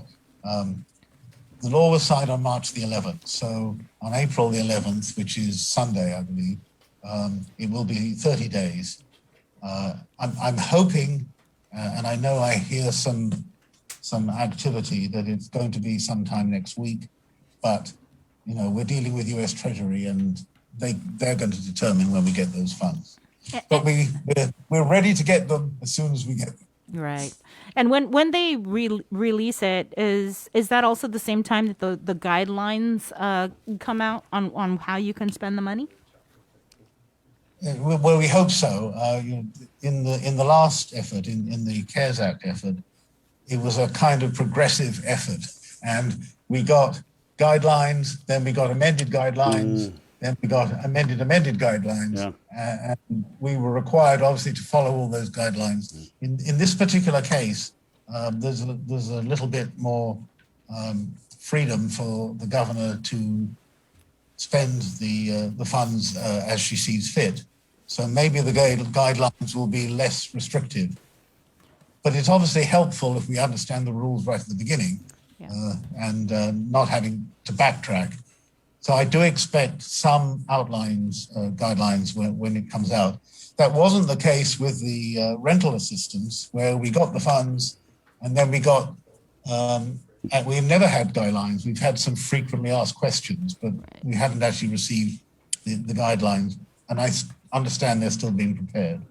Right. And speaking of rental assistance, when we spoke with Bernie and Audrey, they were mentioning that they were still on track to start getting the checks out by the first week of April. It's the first week of April. Has that already transpired? No, it hasn't. I'm expecting to get some checks out next week. But she updated me with the numbers as of yesterday morning. And at the end of phase 1, which was the pre-application, we got 2,600 applications. We've reviewed about half of those, 1,273. And of those, 637 are eligible. So they move forward to phase 2, which is what causes the payment.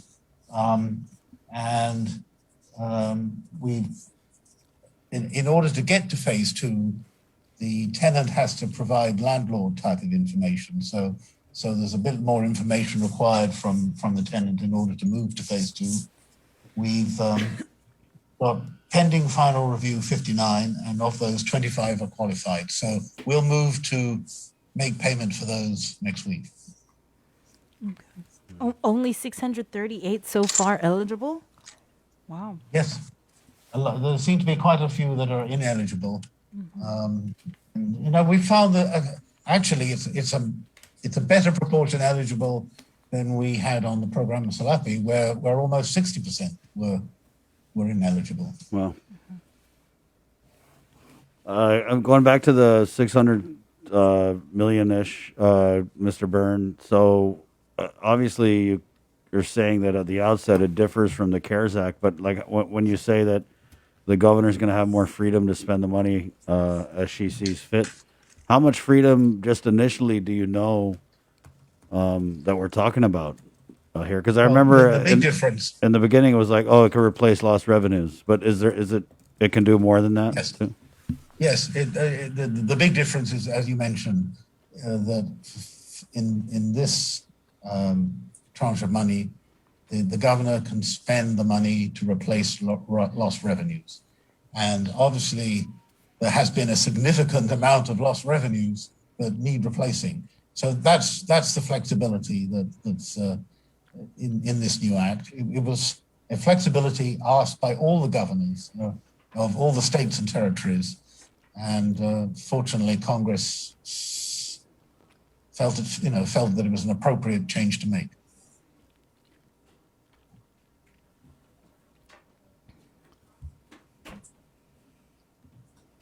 So it's not like the first round where everything had to be kind of like COVID related. Well, it has to be COVID related, but there's a slightly looser link. That's what we understand. I mean, like you say, we haven't had the regulations yet, and if I could get into a little bit more detail on that, there were two U.S. departments that were kind of involved in this. There was the Treasury Management that did the first block, and then the Treasury Inspector General was tasked with monitoring it and in effectively providing an audit service for it. So they then issued their own guidelines, and that's why there were so many different versions of the rules and regulations as we went through. And I'm sure a similar thing is happening now, but the whole intent, of the American Recovery Act was, I think, in most of the provisions where money is available, that it is subject to many less restrictions than the legislation that was passed last year.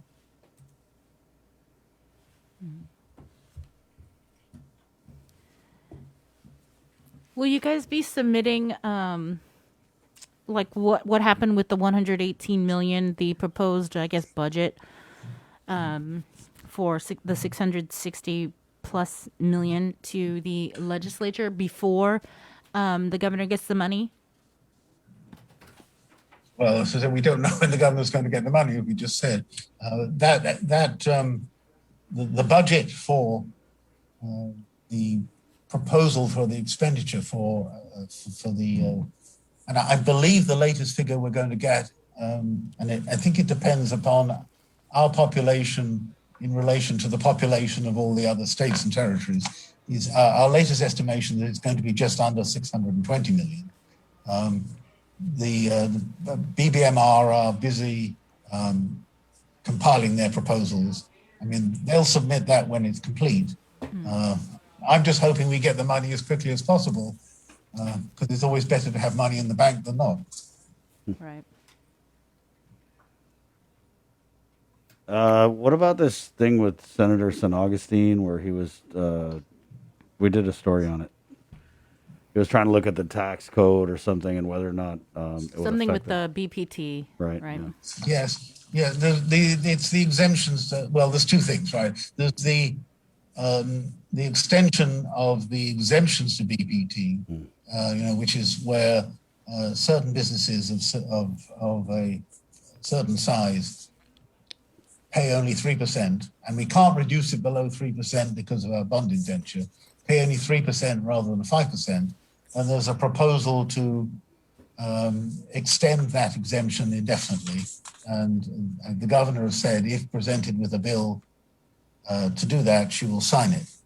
But at the same time, the idea that we can permanently reduce our BPT, which is currently at 5%, to a 4% or even lower, is not fiscally sound.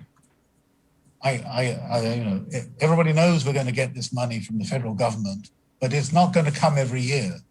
And so when it stops coming, we still have to stand on our own feet.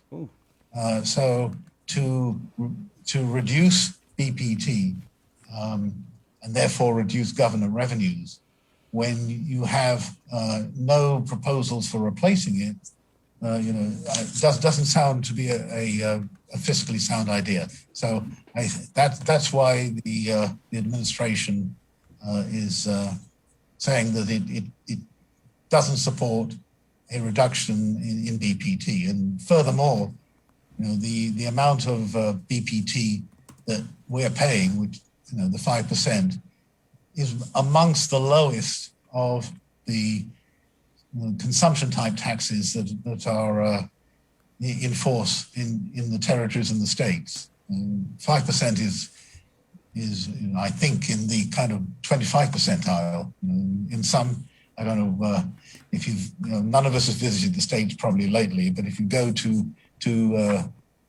I think San Francisco, it's like 10.5% or something like that. So 5% doesn't sound too bad, and it's a keystone in the shoring of the government finances. So that's why, that's why there's this whole discussion about whether or not to reduce the rate of BPT, and that's why the administration is not in favor of doing so. Right.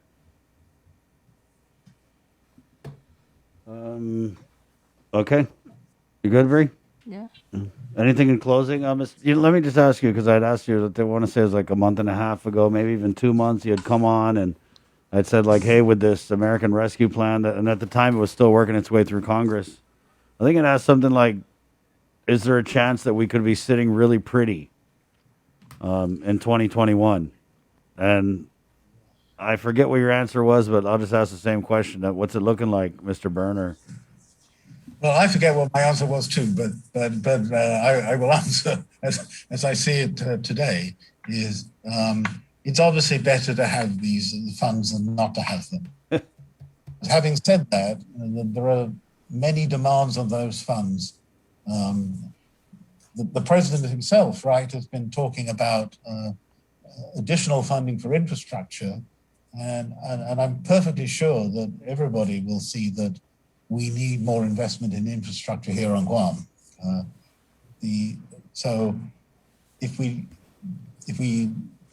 get some of that money from the infrastructure that he's proposing, infrastructure funding that he's proposing, well and good. But in the meantime, we have many demands upon these funds. It makes, certainly it makes it easier if and one of the big advantages we had is that this wasn't when we got the CARES Act money, and I believe this is going to be the case with the ARP money, it wasn't a reimbursement provision where you have to spend the money and reclaim it. We actually got the money in advance and had it in the bank. And that certainly makes the whole process much easier. But it lasts for a while, right? We've got to make it last, it has to be spent in 4 years. So we want, and revenues, I mean, depends how you calculate it, but the lost revenues, if you look at 4 years worth of lost revenues, it's probably more than the amount that we're going to get. So it's comfortable, but not that comfortable, and we still want to make every dollar go as far as it can. Thank you, Mr. Byrne. Thank you, sir. Thank you, Sabrina. I hope you have a good morning, and please keep safe. Right on. Have a good weekend. You too. Thank you. Thank you. Ed Byrne, Administration Director. A couple comments here. Our link viewers always value their input here. Let's see what we got. Aaron Redoble says, that's scary that the governor can do anything she wants with the money. Rosemary Laguatnia, then cut back on government expenses, including more hiring, salary increases, etc. Arthur Dela Cruz says, why are they working so hard to find more money to spend instead of finding ways to decrease spending? There is no operational efficiency in the government of Guam. All right. There you go. Yeah. The promising news, though, he mentioned that we might get the governor might get the 600, what did you say, 20 or so million? Yeah. Next week? Remember, it was 660 million, and then the more people ask for money, the lower the total we're getting goes. Wait, so that's 620 automatically going to GVB, right? 20's going to Uncle Carl right off the top. He's getting his piece right off the top. Right. Then there's 300-something million to build the hospital on the land that they didn't give back to the original landowners on the back road to Anderson. Mm-hmm. All right. Well, I guess we'll end it on that note, right, for our stream. We will. All right. Hey, there's more where that came from. For real. Again, on our Facebook Live, The Breeze, KUAM FM 93.9, yes, and Agotnia, Guam. We're taking a really quick break and coming back. on KUAM TV next, right here on the link. Good morning. It's ITN. Family platter of fried chicken. Check. Tray of red rice. Check. Birthday cake. Check. 1 case of water. Check. 12-pack of beer. Check. 2 cases of Pepsi. Check. When you have a long checklist but are short on time, we got you. Get it delivered by us. Order on the app or website at uno-go.com. Guam on demand. Shoot, I forgot the paper product. Oh wait, Uno Go has that too. Catch SportsLink on the KUAM News Morning Show, The Link, every Friday to hear about the latest in sports news, game schedules, athlete profiles, and more. SportsLink, brought to you each week by Cure Alkaline Water, airs every Friday across the multimedia platforms of KUAM. Tune into the broadcast on Breeze 93.9 FM on KUAM TV 11, live streaming through the KUAM News Facebook page, or view highlights on YouTube, KUAM News Facebook, and Instagram. SportsLink is hosted by Dave Delgado through KUAM Sports, and he will make sure that everyone knows what is happening on the field, in the gyms, and everywhere in between.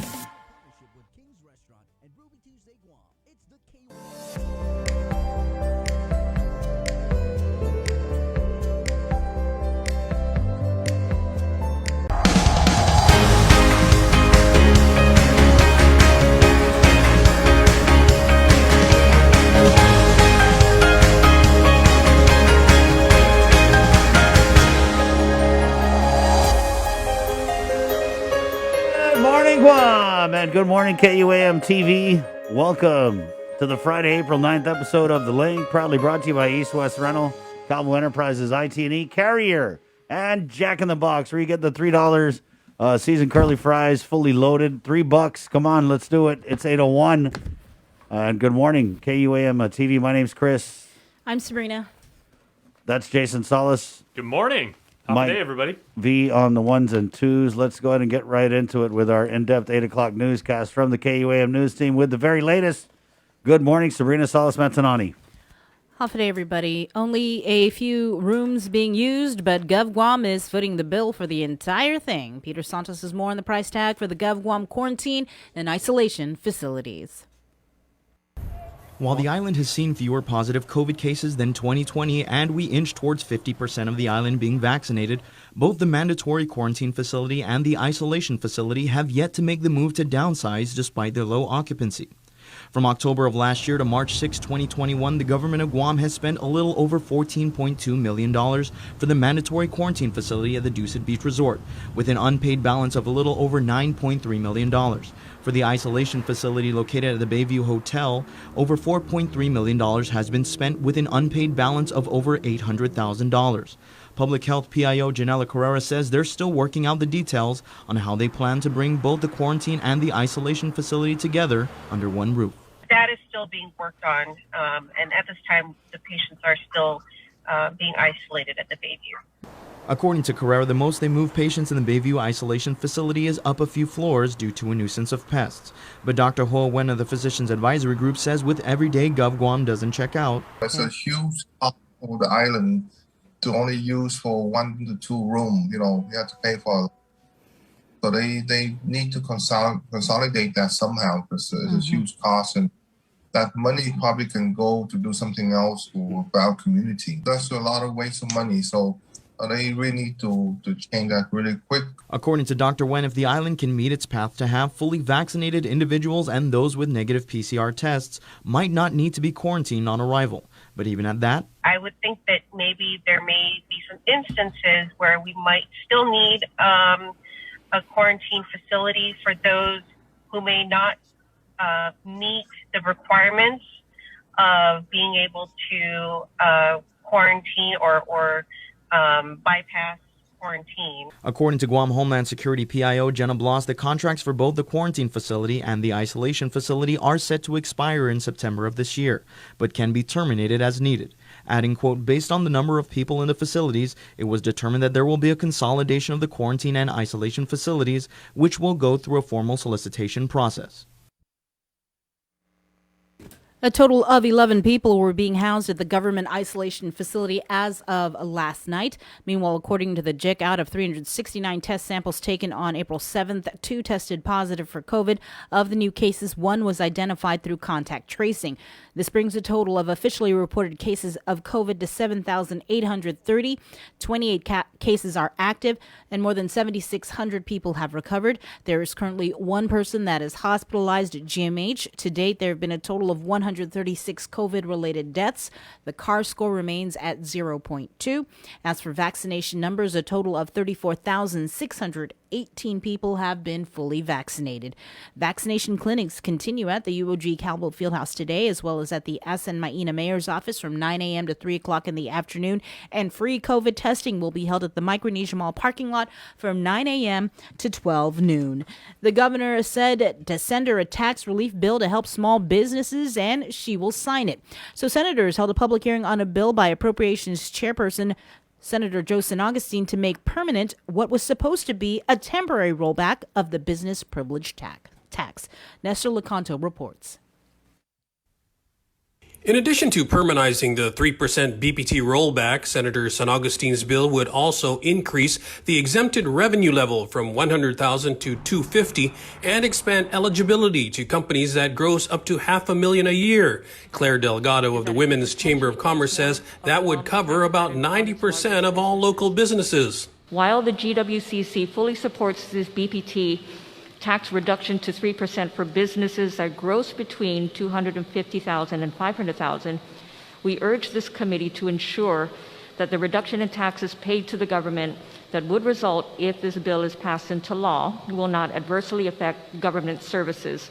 The Budget Bureau has not determined the specific hit to government coffers, but San Augustine says the rollback's been in place for 2 years now with little impact. It didn't do it last year, and it didn't do it the year before.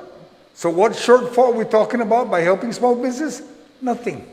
And the GWCC's Delgado believes any reduction can be offset by increased business activity and by new startups attracted by the more favorable tax climate. If you have more businesses, contributing to the business privilege tax, I think that would be a better situation than not having enough businesses out there and contributing with a higher tax rate. Meanwhile, San Augustine is still waiting on confirmation from the Treasury Department that the rollback, which was initiated pre-pandemic, won't impact federal pandemic assistance. Under President Biden's American Rescue Plan, local governments cannot use funds to offset revenue losses from tax relief. For Guam's News Network, I'm Nestor Lecanto. Nestor. United Airlines is ramping up service ahead of Guam's plan to reopen tourism on May 1st. The airline released its new schedule for flights to Tokyo, Narita, Honolulu, Manila, Saipan, and Micronesia. United's managing director for Asia Pacific Airport Operations, Sam Shinahara, says it is paramount that tourism industry stakeholders work together to ensure that Guam is ready for visitors. We are monitoring the market closely to support efforts locally and can scale quickly to meet demand from Japan once restrictions are eased. Quote, he also applauded the recent opening of the international arrivals corridor at the airport. United will have daily flights to Narita and Honolulu. United also announced that travelers on the Narita flight will be able to connect to several key U.S. mainland cities, San Francisco, Los Angeles, and New York. And with more news, we throw it back to the news studio with Peter Santos.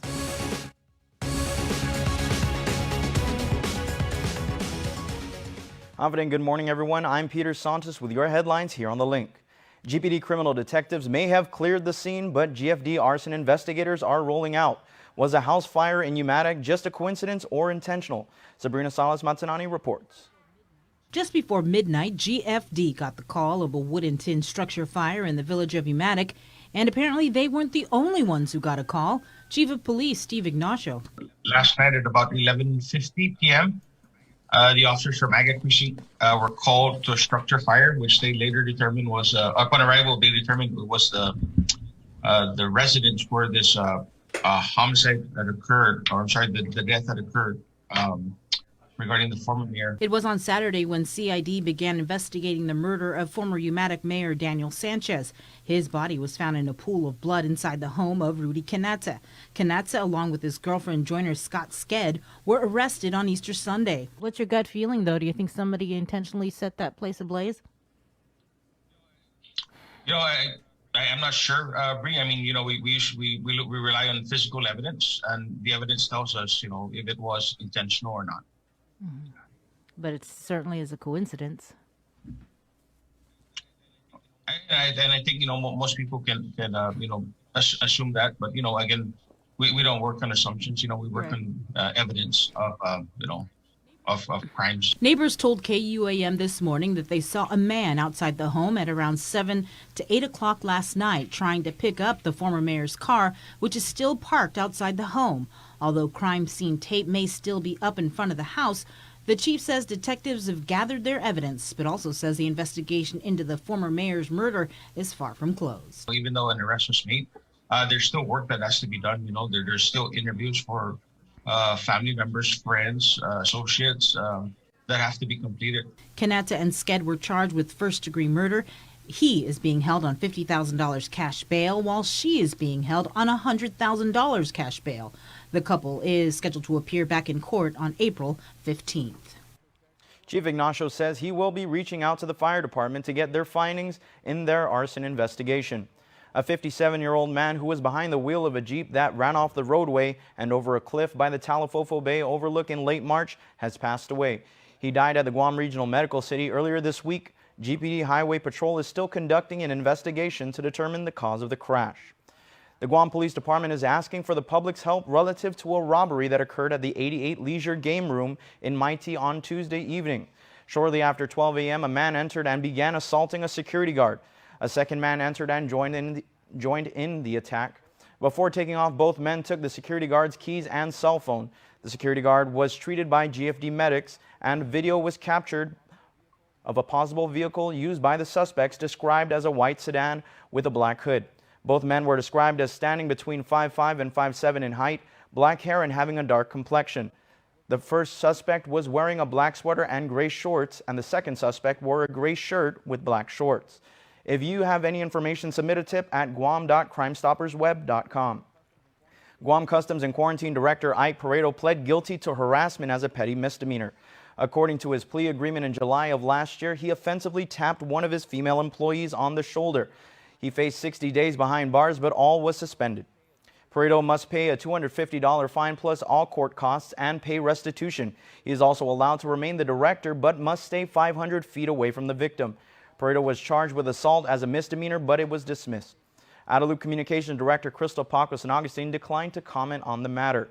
On the front lines, but at the back of the line to get COVID differential pay, as the cycle continues for multiple frontline agencies that are backlogged with payouts. KUAM's Adriana Cotero reports. The Guam Fire Department last received a COVID differential payment on January 23rd, meaning that our firefighters and medics have not received the payout for months. So currently, we are about 4 or 5 pay periods behind. However, we are working with DOA to rectify the situation. It's to no fault of either side. It's just the process. According to GFD acting spokesperson Charika Chargaloff, the reason for this delay is funding issues. However, she says they are currently working with the Department of Administration to pay out from GFD's operational budgets. We're hoping that our members are understanding of the situation, and we've been assured by our management that it is in the process. And GFD is not the only agency experiencing a backlog, as according to Department of Corrections spokesperson Major Anton Uggan. They anticipate depositing nearly 4 pay periods of COVID pay by the end of this week. We weren't able to pay since November, but I believe once we pay this week, we'll be caught up till December. What's the average on that, Major? So if it hasn't been paid from November, is it going to be paid retroactively? Yeah. Like I said, we're getting caught up on all of that. You know, the average officer maybe $200 to $300 extra pay period. So if we're three pay periods behind, they get paid, then it could be almost $1,000, give or take. Uggan says the COVID pay is 25% based on individual officers' hourly rate, and in February it was knocked down to 10%. He explains the delay in DOC's payments. The process, it takes a long time, just to key it in, the different process to account for it, because it's separate from your regular paycheck. So it requires a separate timesheet to calculate everything. Then it's got to be keyed into the system. And then there was, identifying the funding, because, we've been doing this since, I think, April of last year. Maybe. Right. We've identified some of the funding. Again, it's the CARES Act money. Also working to pay their frontliners, the Guam Police Department is behind in both COVID differential pay and overtime pay, explains GPD Chief Steve Ignacio. As of last week, I was all the way up to January 30th. So that means I only have February and March to pay. My overtime, I believe, is up until February 16th. And we may have we may be processing something this week again. We're not as backlogged as before. We used to be 3 or 4 months, but I think we're only tracking about a month and a half for overtime, or a month, and then about 2 months for COVID pay. Is And like I explained before, it's just a very tedious, manual intensive. KUAM reached out to the Department of Public Health and Social Services for the status of their COVID pay. As of news time, we have yet to receive a response. Reporting for Guam's News Network, I'm Adriana Cotero. That's the news for now. We'll see you all at 6 tonight on Primetime.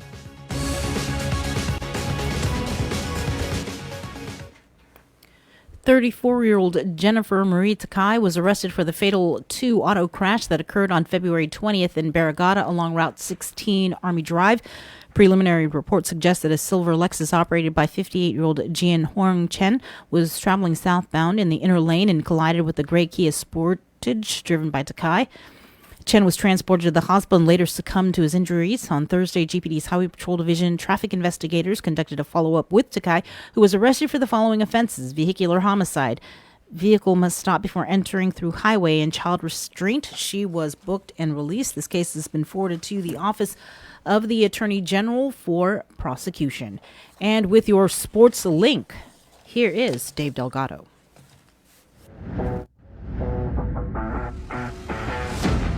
SportsLink, brought to you by Cure Alkaline Water. The Academy Cougars are the 2021 ESA Girls Softball League champions. The Cougars upset the previously unbeaten Geckos 12-10 Saturday at the GW Field. The Cougars took the lead in the top of the 4th inning off a Kayla Guerrero sacrifice. Academy Savannah Uggan put the Cougars ahead in the top of the 5th off a base hit. The Cougars went on to add 2 more runs in the 6th and an insurance run in the top of the 7th to lead 12-7. GW managed to score 3 runs off 2 doubles and a single, but fell short, losing 12-10. What helped us was our coach told us to always give our 100%. And, this is our last game together, so, just leave it all on the field. And it's like, it really comes down to who has the most heart. And I feel that, my team, they really had my back out there, even though, my mistakes. They told me to reset, and I did, and we all just worked towards the next pitch. Definitely our dugout. They're a huge part of every single game. When they bring up our energy, it helps us play for them. And our coach's advice to us was to leave it all on the field, especially for the seniors, because it is our last time, and we honestly had nothing to lose. So we left it on the field, and we played to our best of our ability. Without really having a senior year, the underclassmen stepped up and made sure the seniors would be moving on with the title. Isabella Dangan made sure of that, pitching the complete game and earning the win on the mound for the Cougars. There's no words to describe it, because we've worked 4 years just to obtain this one championship, and it's leaving me speechless, but it's just a great honor to be under the Academy program and to have this season, especially under the circumstances. And honestly, every team played amazing this season. They made it one memorable season despite COVID and everything. In IIAG Girls Beach Volleyball, St. John's Tylee Shepard and Ostia Mendiola were crowned queens of the court. Mendiola and Shepard defeated the Academy team of Kristen Serrano and Chloe Guerrero in 2 sets, 21-16, 21-9. It's honestly just a surreal feeling because, again, with COVID and everything, you know, sports wasn't really in the image at first, and then once it came to life, it was really exciting for us. And coming into the All Island, we really worked hard in the practices and even during the games leading up to this. I think we really gave it our all, and we really saved ourselves for this game to go for every ball, serve tough, hit hard, and find the good shots. And so just finishing it with a win is just amazing for both of us. The Knights finished the season undefeated and made their comeback to sports a memorable one.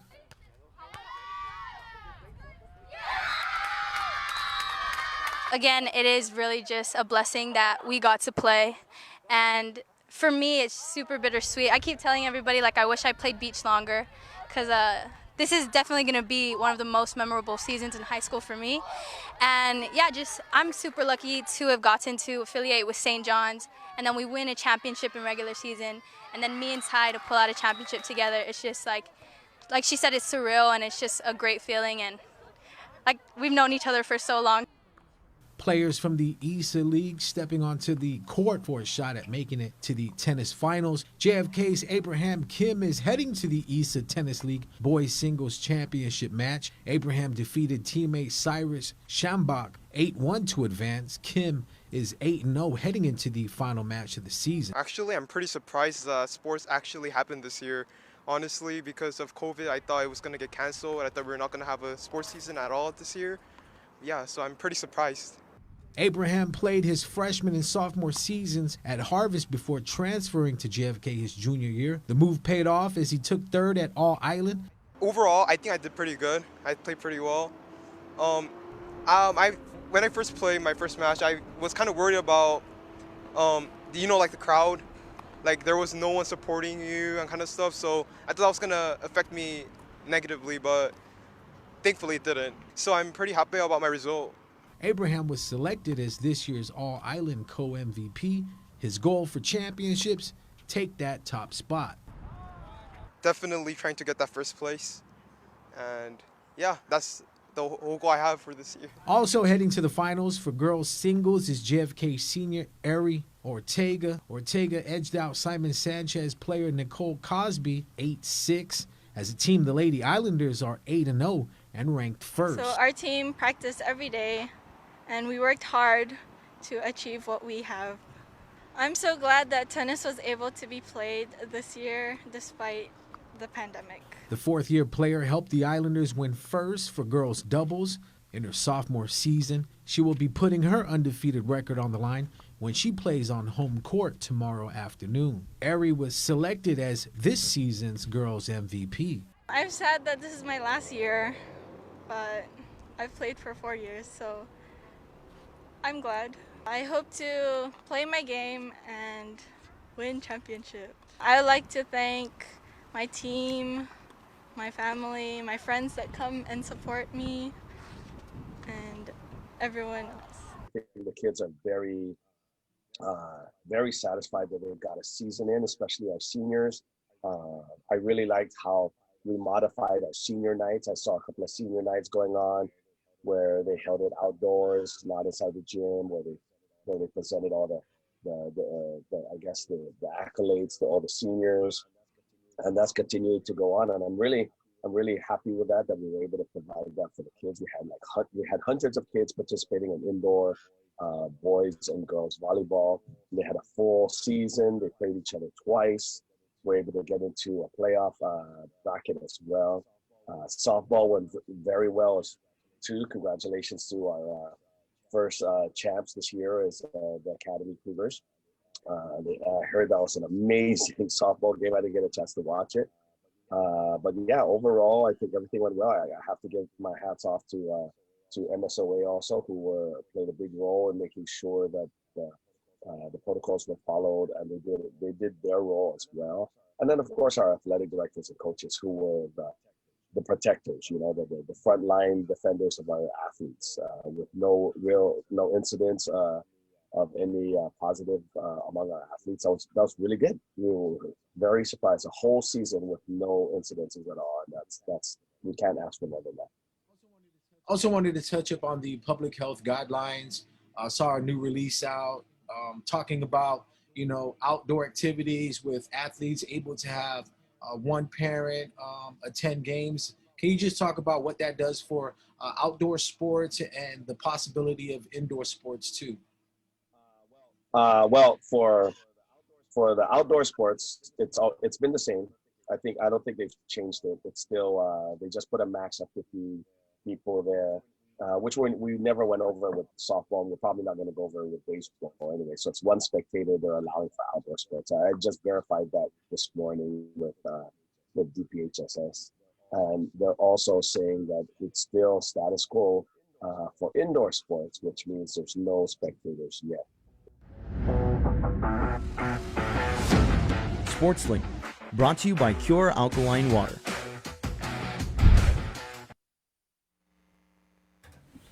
Thanks, Dave.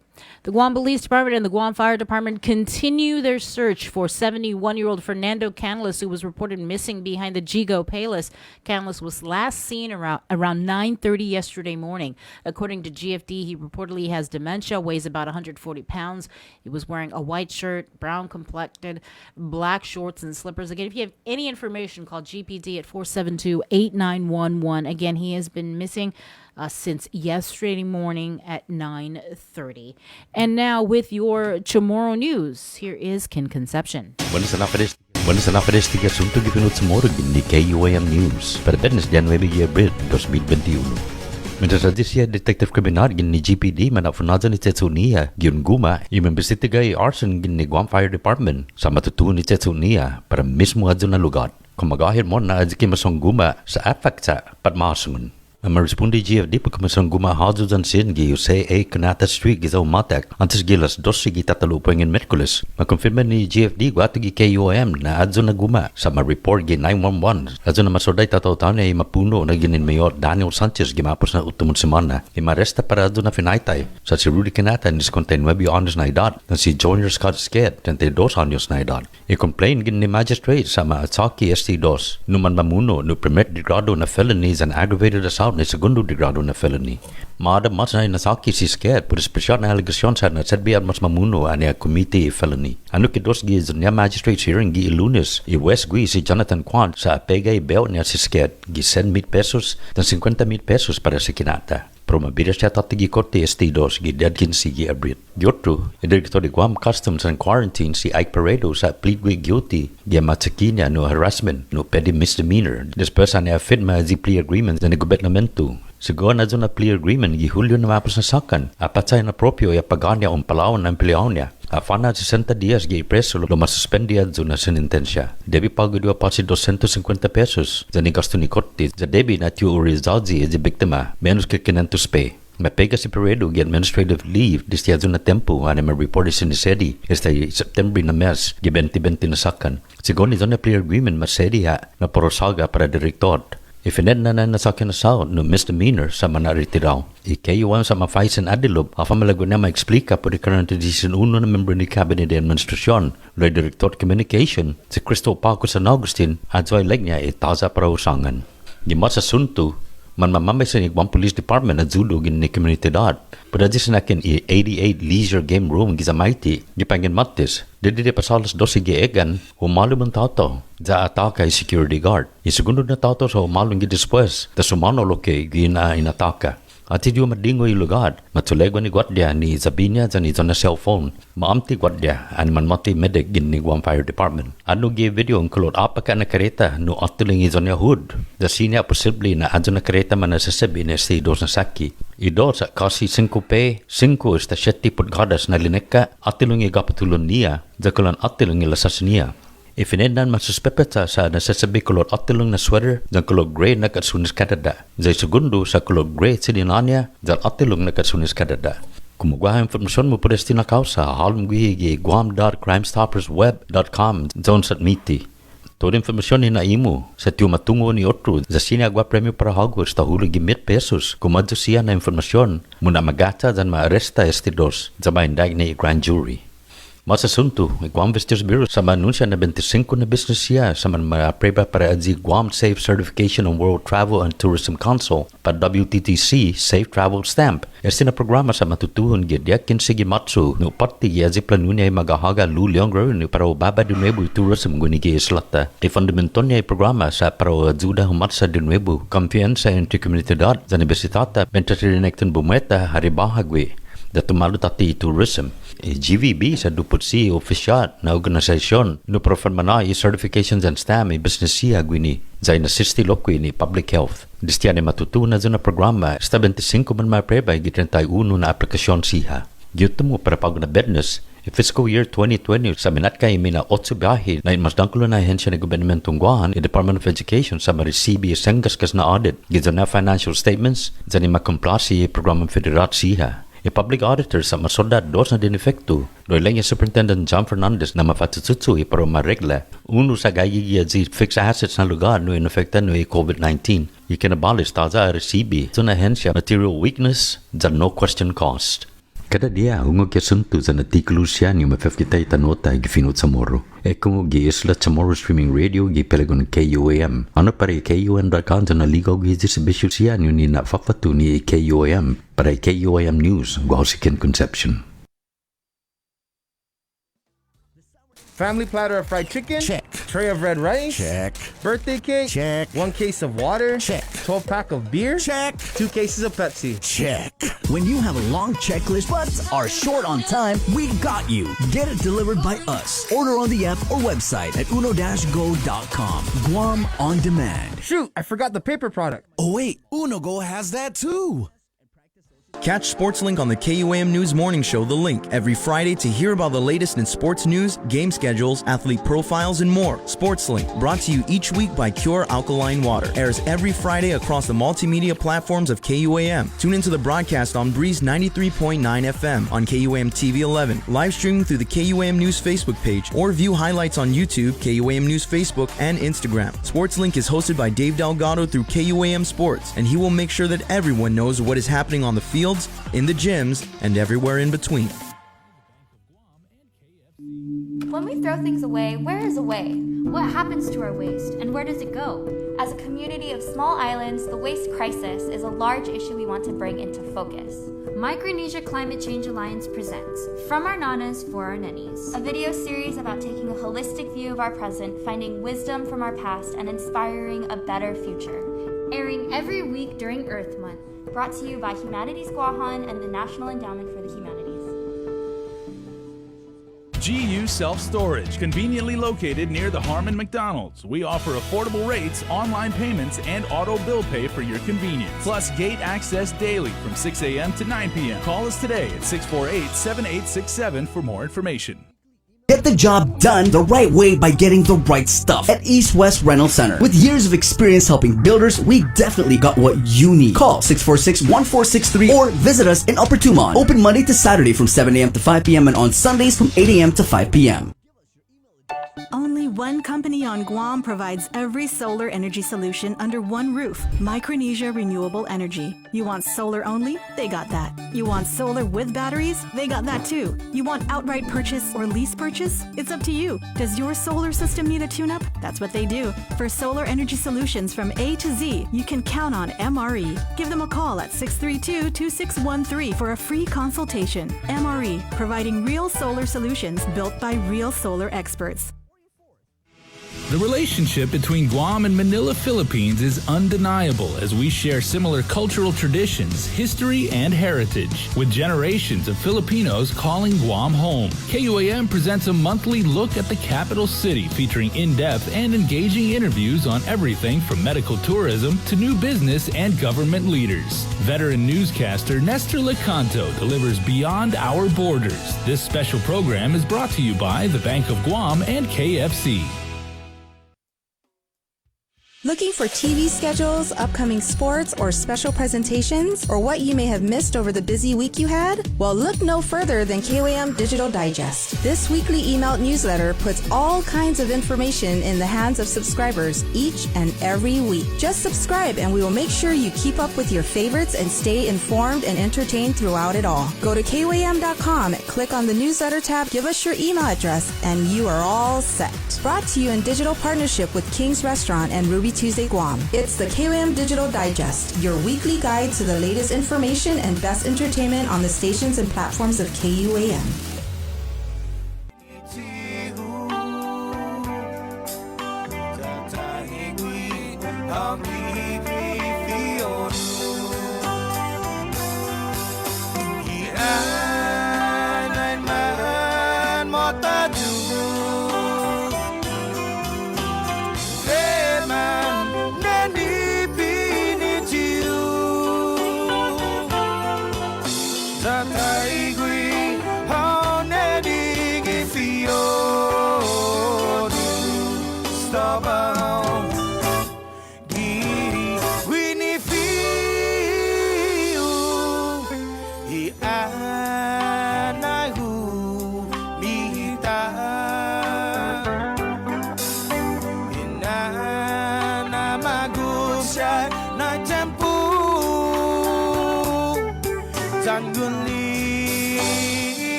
Stay tuned.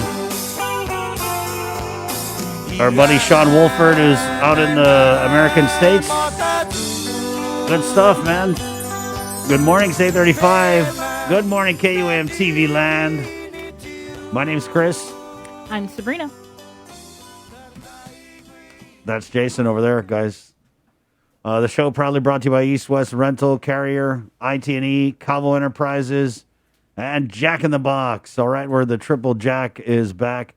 We'll tell you more about it coming up here. Let's head into the KUAM News Zoom room where we have Attorney General Levin Camacho standing by. Good morning, AG. Morning, Chris. Morning, Sabrina. Morning, Jason. Let's go ahead and get right into it. I guess we wanted to start with what preparations are being made, because I know that we're going to the U.S. Supreme Court, right? So what's the status on that? The Department of Justice filed their opposition brief, and we have one more chance to file something with the court, which will be in about a week from today. And after that, our arguments are set for early morning Guam time on April 27th. Between then and now, we'll be meeting with our counsel and we'll be doing some moot courts with them and basically preparing for the big show. But we're pretty, I feel pretty confident in the arguments we made. And I brought up last time, we've been able, AG Manabusan was able to get 25 states and other territories to support our position. So we feel pretty good going forward that we're going to give it the best shot that we can and hopefully get back into the district court and be able to pursue our case to hold the Navy accountable and to pay their fair share. Can you tell us a little bit about the firm that we're working with? Is there a firm? This is so this case initiated or started under my predecessor, Attorney General Barrett Anderson, right. And the firm's Kelly Dry, and they were hired in, I believe, 2017 or 2018, and they're based out of Houston, Texas. So they have been the ones representing us from the trial court level all the way up to Supreme Court. So they're very familiar with the case and the facts, and that's we. The issues are pretty straightforward, but they have expertise in this particular area of CERCLA and environmental law. So we're going to rely on them to handle the argument. I understand you also have an update on child support garnishments. Yeah, I mean, it's not as exciting necessarily for us as maybe Supreme Court, but last year our child support division, they collected over $4 million in garnishments to pay down outstanding child support amounts. And I know that was one of the things that I wanted to prioritize after being elected. So between our undistributed child support collections and UDC, millions of dollars last year got to families who were owed outstanding child support. I know that we've received questions about the garnishment process, and I think we've gone on and explained a bit, but the most popular question we get is, if I get a notice of garnishment, why does it take so long to get it paid out? And I guess I'll just explain the process. You'll get a notice of garnishment. That's just to say that there's an intent to do it. It doesn't mean there's actually cash or anything has actually happened. So we've had a great partnership with the Department of Revenue and Taxation and the Department of Administration. And as we know, when tax payments are paid out, that's when the funds are garnished. And then there may be a little bit more time because our office allows for 30 days worth of review to challenge your garnishment and to make sure that it's correct, all the information is accurate. But the amazing thing is that we garnished and collected $2.8 million more last year than we did the prior year. And really big kudos to our SDU unit. They were coming in throughout the entire pandemic because there are paper checks that they would have to process. And I know the Department of Administration as well. So during pandemic, they were coming in and they knew how important these funds were to get to families who are depending on these payments. So I'm very proud of our team and what they're able to accomplish last year. I wanted to talk about the AG's office, you joining other attorneys general regarding stopping this effort on the sale of fake vaccination cards. And I'm just wondering if you received any sort of reports locally about this happening. We haven't seen anything locally, Bree, but I can tell you that we are seeing travelers coming in with vaccination cards. Mm-hmm. And I think we have to acknowledge the great work that public health has been doing. We're 16 and above now. We're far ahead of the curve nationally. And now that we incentivize, if we say, it's maybe May, if you come in with a vaccination card, you can bypass quarantine facility, you can go straight home.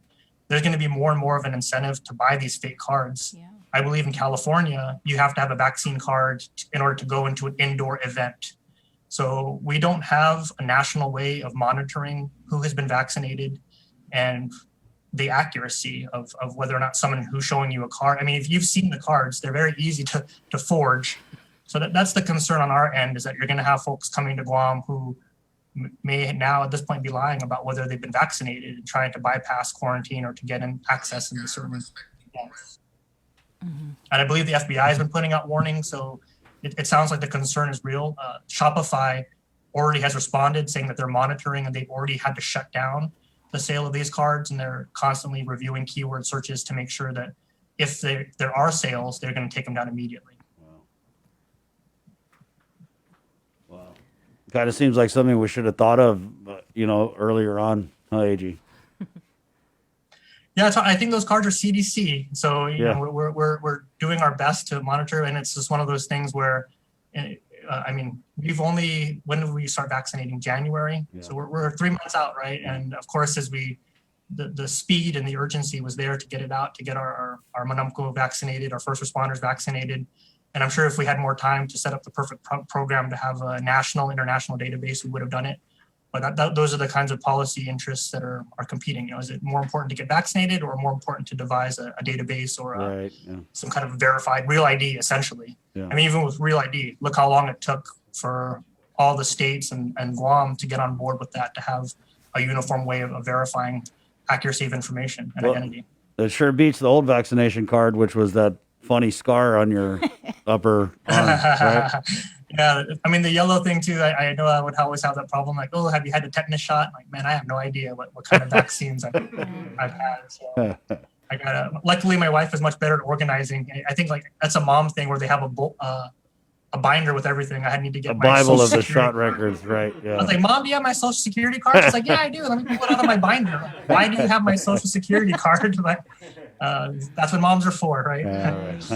Right. National Crime Victims' Rights Week, AG? Yeah, it's going to be going on the week of April 18 through April 24th, I believe. And this year we're doing something new. We're having a wellness and fitness virtual challenge. So we have 14 teams that are signed up right now. You can find information on our website. And basically every minute you do an activity, it counts as a rep. And we have a friendly competition going on intra-office. We have about 5 or 6 teams from the community who have joined. Guam Coalition is always a great partner with this. I believe Sanctuary has a team. So it's all about just spreading awareness about Victims' Rights Weeks and our obligations and the services that we're providing to victims of crime and programs. So that week, I'm sure there are going to be more events to talk about and other outreaches that are going on. Right. But we're very excited about doing something different and hopefully staying in shape for a good cause. So glad to promote that here. Well, you can find more information on our challenge on our website, oagguam.org. If it's not too late to sign up, if you guys want to put together a team. I think as a triathlete, you probably have an unfair advantage over some of the rest of your staff. Like, they might not know what they're getting into. We went out for a run yesterday with some of the folks here in the office, and we finished and it was hot. And I said, the crazy thing is 30 minutes of walking scores the same as 30 minutes of running. So maybe next time we just go for a 40-minute walk instead, and the reps will be exactly the same. But Chris, on that, Carlina, our PIO, said, if you're going out and you're mowing your grass, put on your fitness tracker. Yeah. And even if you have the electronic assist, that's Right. activity, and we have to reward it. So yes, we're trying to keep it open to all abilities and ages. I wanted to, AG, and this is something that I didn't anticipate asking about until we had the story yesterday, but relative to the customs director, Ike Pareto, had pled guilty to harassment as a petty misdemeanor. According to his plea agreement in July last year, he offensively tapped one of his female employees on the shoulder. He faced 60 days behind bars, but all were suspended. He must pay a $250 fine, plus all court costs and pay restitution. He's also allowed to remain the director, but must stay 500 feet away from the victim. He was charged with assault as a misdemeanor, but it was dismissed. Adeloop Communications Director Crystal Paco declined to comment on the matter. But if you could, AG, maybe, because I remember we had you on the last time and we were talking about some of these plea agreements, and you had said that people outside looking in, it might look one way, but that a lot of times these agreements are done with the victim, right? The involvement of the victim. So in this case, was the plea agreement reached with consent or anything with the victim? Well, and Chris, just to clarify, so in any case, whether it's a director of an agency here or just someone out, a regular, typical person on the street, our prosecution division's mission is always the same, which is to pursue justice and to find out what really happened. So we charge out the case based on the information that we had. As part of our process, we would review all the evidence, we would talk to those who are involved, and we would also get input from the victim. Now, when we say input from the victim, that doesn't mean that a victim ultimately gets to decide. And I just want to clarify that, because sometimes you might have folks who may not like someone, and our office is there to promote justice, not to necessarily carry out we're not there to necessarily carry out any personal feelings or vendettas between two individuals. So if we reviewed the case and we believed that we would be able to prove beyond a reasonable doubt harassment, and that was what the evidence supported, then that would be the thought going into making that offer in that plea agreement. What would you say to those who wonder why official misconduct wasn't thrown in there if this incident happened while Director Pareto was on the job? For official misconduct, and I think the more we're unfortunately seeing of these allegations, and Chris, I will tell you, I share the community's concern about some of the allegations we're seeing about law enforcement, but there's a very big difference between a public official or law enforcement official using their position to commit a crime and someone doing something that they regret later on and they happen to be employed by the government of Guam. So in order to prove official misconduct, it's not that you're a government of Guam employee or that you're on the work premises. You have to look at what the elements are going to be. And I think benefit, you have to benefit in some way. That's one of the elements. I think there's also, I have to look at the statute again to refresh, but not everything that happens with a government employee is automatically official misconduct. So when we charged it out, we charged out, I believe, assault as a misdemeanor and petty and harassment, which it sounds like there was a verbal argument. There's allegations of a tap on the shoulder. Our prosecution team reviewed it, and then they made a determination that based on all the evidence available, again, harassment was the most accurate charge reflected in the conduct. How involved are you guys in, so he's got to stay 500 feet away from the victim in the case? Do you guys go to the customs and kind of is it feasible, and who checks on that kind of stuff?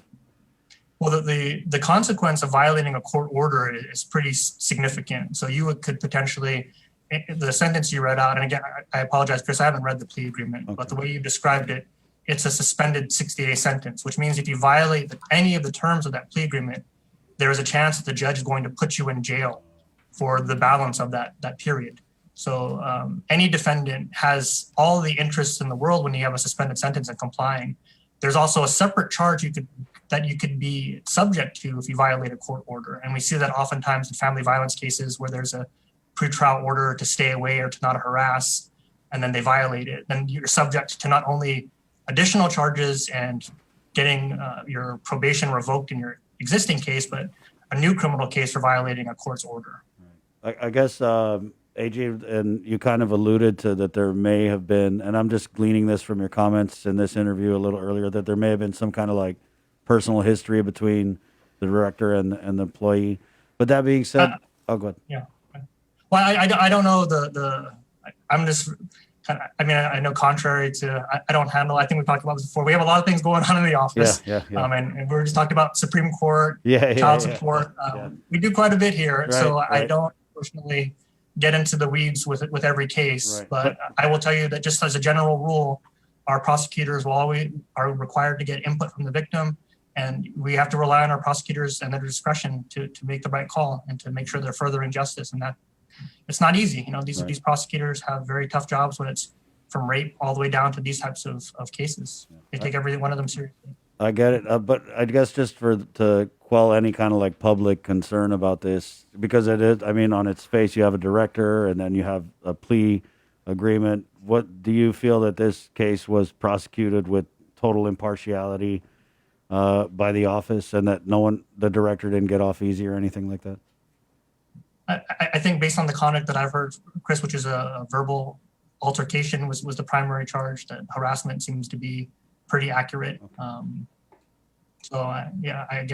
have to get briefed on my team about what the specific discussions were, but it would be a very different situation if, I'll leave it at that. Okay.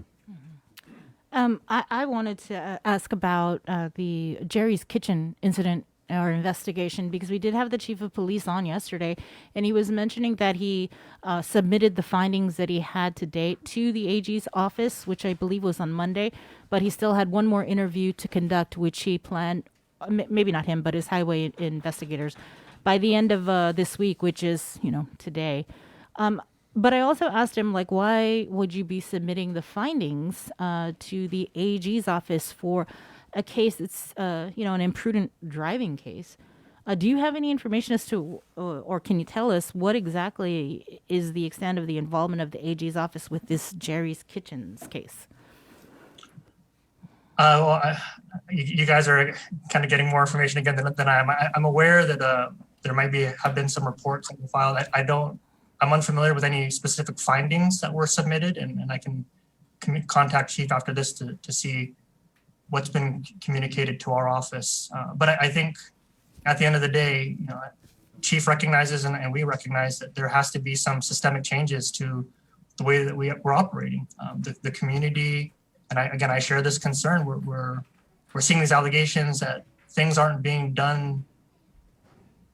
People aren't being investigated the same. Right. If it was someone else, then things would have happened differently. Right. And if Chief is asking our office to get involved, it's because he understands that there's a question of whether or not the GPD is going to be conducting an impartial investigation. So he's going to make sure that our office has eyes on. And if there is anything that we find potentially irregular about their approach or their investigation, we'll have the opportunity at that point to ask for their assistance or to step in. But this is just part of the broader changes that we're all committed to at this point, which is ensuring that there's going to be transparency, and the public is going to have faith that the processes that are in place are going to ensure that if law enforcement is involved and there are allegations against law enforcement, there is going to be an independent investigation and there's going to be an independent review of the findings from that investigation. I see. And that's the only way we can move forward. I mean, otherwise, if we play the same, everything's a secret, we're not going to comment on anything, the community is never going to trust our actions that are based on outcomes. And speaking of, making sure that nothing is a secret, is the AG been asked or anything to review or evaluate what's happening over at the Chamorro Land Trust Commission? Well, this is again one of those things that, as I know, we get brought up a lot, and as much as we do have control over a lot of activities, we provide legal services to these agencies. So we're there to provide counsel to the Chamorro Land Trust. My understanding is that there's been question over whether or not they can meet an executive session to discuss an investigation or a complaint made by one employee against another employee. Right. And that's expressly provided for by the open government law. And I know there's another question over whether or not investigative reports are required to be disclosed. And under our FOIA laws, that's another express exemption. So, I know Assistant Attorney General Toft, who is assigned to these, at Tremor Land Trust in particular, he's there, he's going to give guidance.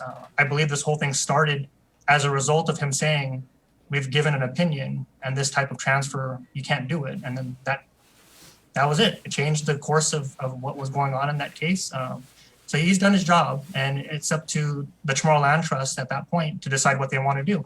If the law allows for them to conduct executive sessions, if it allows for them to withhold disclosing investigative reports, that's a decision made by the commission and not anything that our office can necessarily come in and say, yes, you're not violating the law, but you really should do this for policy reasons. We're going to have to defer to the commissioners on that. Okay. Yeah, it sounded as though they had completed their investigation. Yeah. It was just that nobody really knew, well, what did you find, right? Was it an isolated incident where they were the director was making switches on these, deeds? Yeah. So, nobody really kind of knows what happened. And I think for the land agents that work there that were questioned, and all the staff that were questioned, it just would seem fair that they would know, and also the public would know, and lessees would know, well, what was the end result? So we had the speaker on yesterday, and I think that she kind of compared what's happening at the land trust to what had happened with the CCU and the raises being discussed in executive session, and then she kind of name dropped your office too. So maybe if you could, AG, what is the difference between what's happening at the Tremor Land Trust today, with executive session being used to discuss these allegations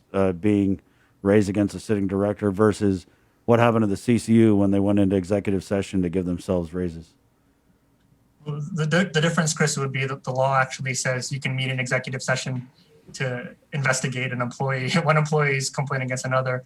And then the next sentence is, under no circumstances shall you, however, discuss salary adjustments or pay raises. So when the CCU issue came up, that was what we showed them. I mean, the law is unambiguous here. You cannot give raises in executive session. That is the one thing you are required to take and to have public discussion.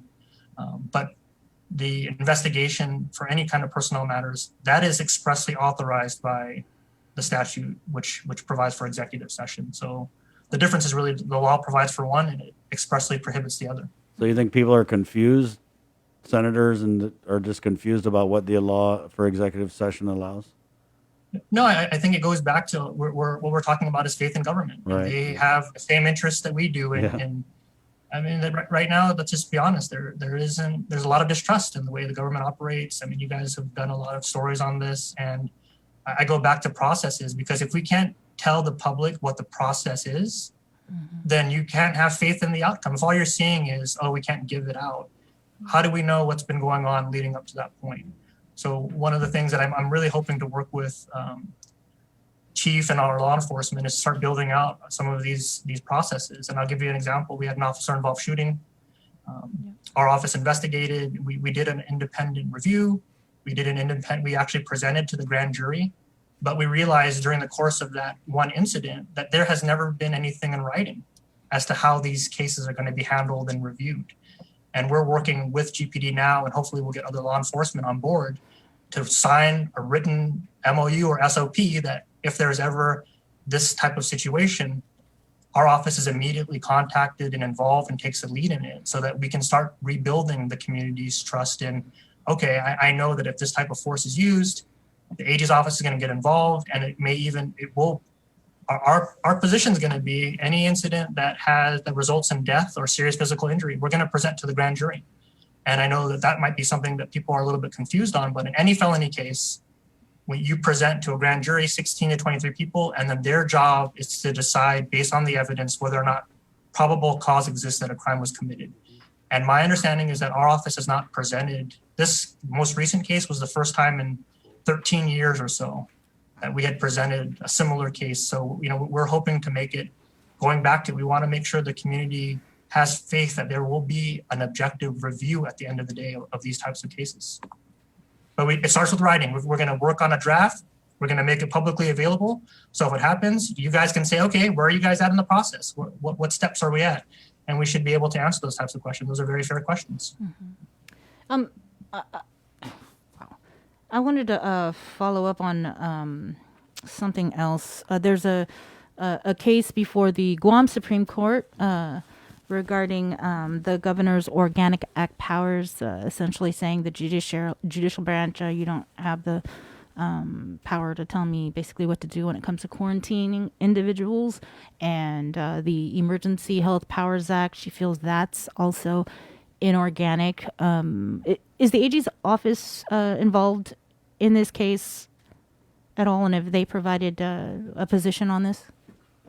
We filed a brief at the same time that the legislature filed a brief, and I believe public defender filed a brief.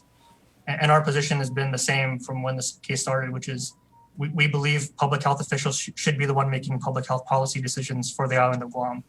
And it's turned into an argument now between the governor and the legislature. But our interests come down to, we've had several cases where a judge has reviewed a case and decided to release people or to not release people based on her assessment of science and evidence, and we just don't think it's appropriate. We believe that those types of decisions should be left to doctors and should be left to our public health officials. So that's the position we've taken, and we'll see what happens. I think the court's going to hear that in a month or so. Can we get an update on the landlord tenant stuff? Is now evictions are allowed? Are they? Yeah. Commercial evictions are allowed, and I believe evictions are allowed except for based on the failure, non-payment of rent. Right. That's so you got to that might have blast. changed. If you're blasting your music, your landlord can evict you if it's against the rules, but not if you're late on your rent. Yeah, I think that yes, I mean, there are all kinds of other reasons why Right. you might be evicted. I mean, I think we're at the point now too where a lot of leases, if it's a year, maybe naturally, and then we get a lot of those questions too. My lease agreement was up, my landlord did not extend or renew, and we're having to explain that's not an eviction. That's unfortunately, you're put in a position, but you have to find another place. That's just the contract has expired, and they don't have to go in and necessarily file anything to terminate it. It terminates by the terms of the agreement. Have you guys gotten a lot of complaints or just calls from like tenants or landlords about these types of issues? We have, and Ben Pahokee at our consumer division has been the primary point of contact, and I know he's been very involved. He's drafted some letters to provide to both landlords and tenants in terms of knowing what your rights are. Landlords too. I think we mentioned this the last time we were on, but most of the calls are actually coming from landlords who don't want to violate the executive order and want to make sure they're doing things properly. So we've distributed letters to landlords and tenants. I think things as they evolve, we've been trying to point people to different programs that need to be available. As we mentioned, if someone has now lost their lease, there may be programs out of, I don't know if it's Gura or there's a few other maybe Gita. There's a few programs that are out there for financial assistance for both renters as well as landlords. There's mortgage assistance that's out there. So we're really trying to facilitate getting those types of resources available to people who are impacted by the public health emergency. What about fraud? I know that in discussions with the labor director, David De La Sola, he's mentioned that he's forwarded complaints not just to the feds, but also to the local AG's office. Do you have any updates regarding that? We filed one case, I believe, a week or two ago, and I think the most important thing is this program is meant to help people. Please don't lie, don't steal from the folks who need this assistance. And if you do, you're going to get caught, and it's not going to end well for you. So please just respect the program. And we are only going to file where it's pretty clear that there was criminal intent involved. I believe the first case that we filed, someone forged their business documents to make it seem as though they're unemployed, and it was clearly a forgery to get benefits. So we're actively investigating a few other cases, and we'll provide those to you once we file. And I'll leave it at that. But we're going to take action, and it's only right. I mean, again, these programs are really meant to help folks who have been impacted by the public health emergency pandemic. So how does that, if it's like a federal, the federal monies, and then they get it on the federal side, is like the local prosecution like a cherry on top, or does it just, how does that work? Well, I believe that Department of Labor, they're either going to look at different thresholds or what different crimes what it would constitute under federal law and local law. In some cases, the consequences may be bigger under local law, believe it or not, depending on the amount involved. I believe that the federal case that was filed was actually against a Department of Labor employee, which changed the nature. It wasn't someone trying to get benefits. It was someone who was basically within the system itself and then creating these programs and getting them out. So I'm not quite sure how we're going to divvy it up, but I can say that we have been investigating beneficiaries who have basically lied or committed some kind of fraud on their applications. And that's what that's our focus at this point. Are you seeing, I mean, I know you can't give away too much, but are you seeing are there like people who are well off who are getting these benefits, or is it people who just barely qualified, or is it just everybody? That I don't know. I can tell you that the cases that I've heard about, it's pretty clear, and some of it's pretty egregious in terms of the conduct to try to get these payments and get this money. So, just do the right thing. I know that Department of Labor is dealing with reviewing claims and making sure that they're accurate. So an innocent mistake or someone not knowing that they did something wrong, those are not the kinds of cases that are going to get referred to our office. It's going to be something where it's clear you knew what you were doing and you intentionally tried to defraud the Department of Labor and to get these benefits illegally. We've been following this story with online gambling by Guam employees.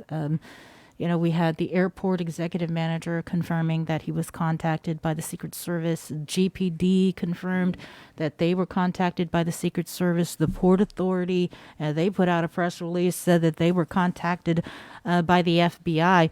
Has the Attorney General's office been contacted by any federal law enforcement agency giving you guys a heads up or about their federal investigation? I can't comment, Bree, on anything ongoing at this point, but we're aware of the allegations that are out there, and I can assure you that if we're in a position to pursue criminal charges against folks who are doing something wrong, we're prepared to do so. You can't confirm that you've been contacted or that your office has been contacted? I can confirm that we are actively investigating allegations against law enforcement, but in terms of the specifics of it, this is where, it's funny. I start talking about transparency, but then we kind of fall back into this thing where I can't really comment on it. But there's a process that we're going to go through, and what I can say is that when we're at the point where local charges can be filed based on a violation of our laws, we're going to be prepared to take that action. So go ahead. No, go ahead. But it is involving allegations of online gambling with law enforcement officials. That's my understanding, Bree. Okay.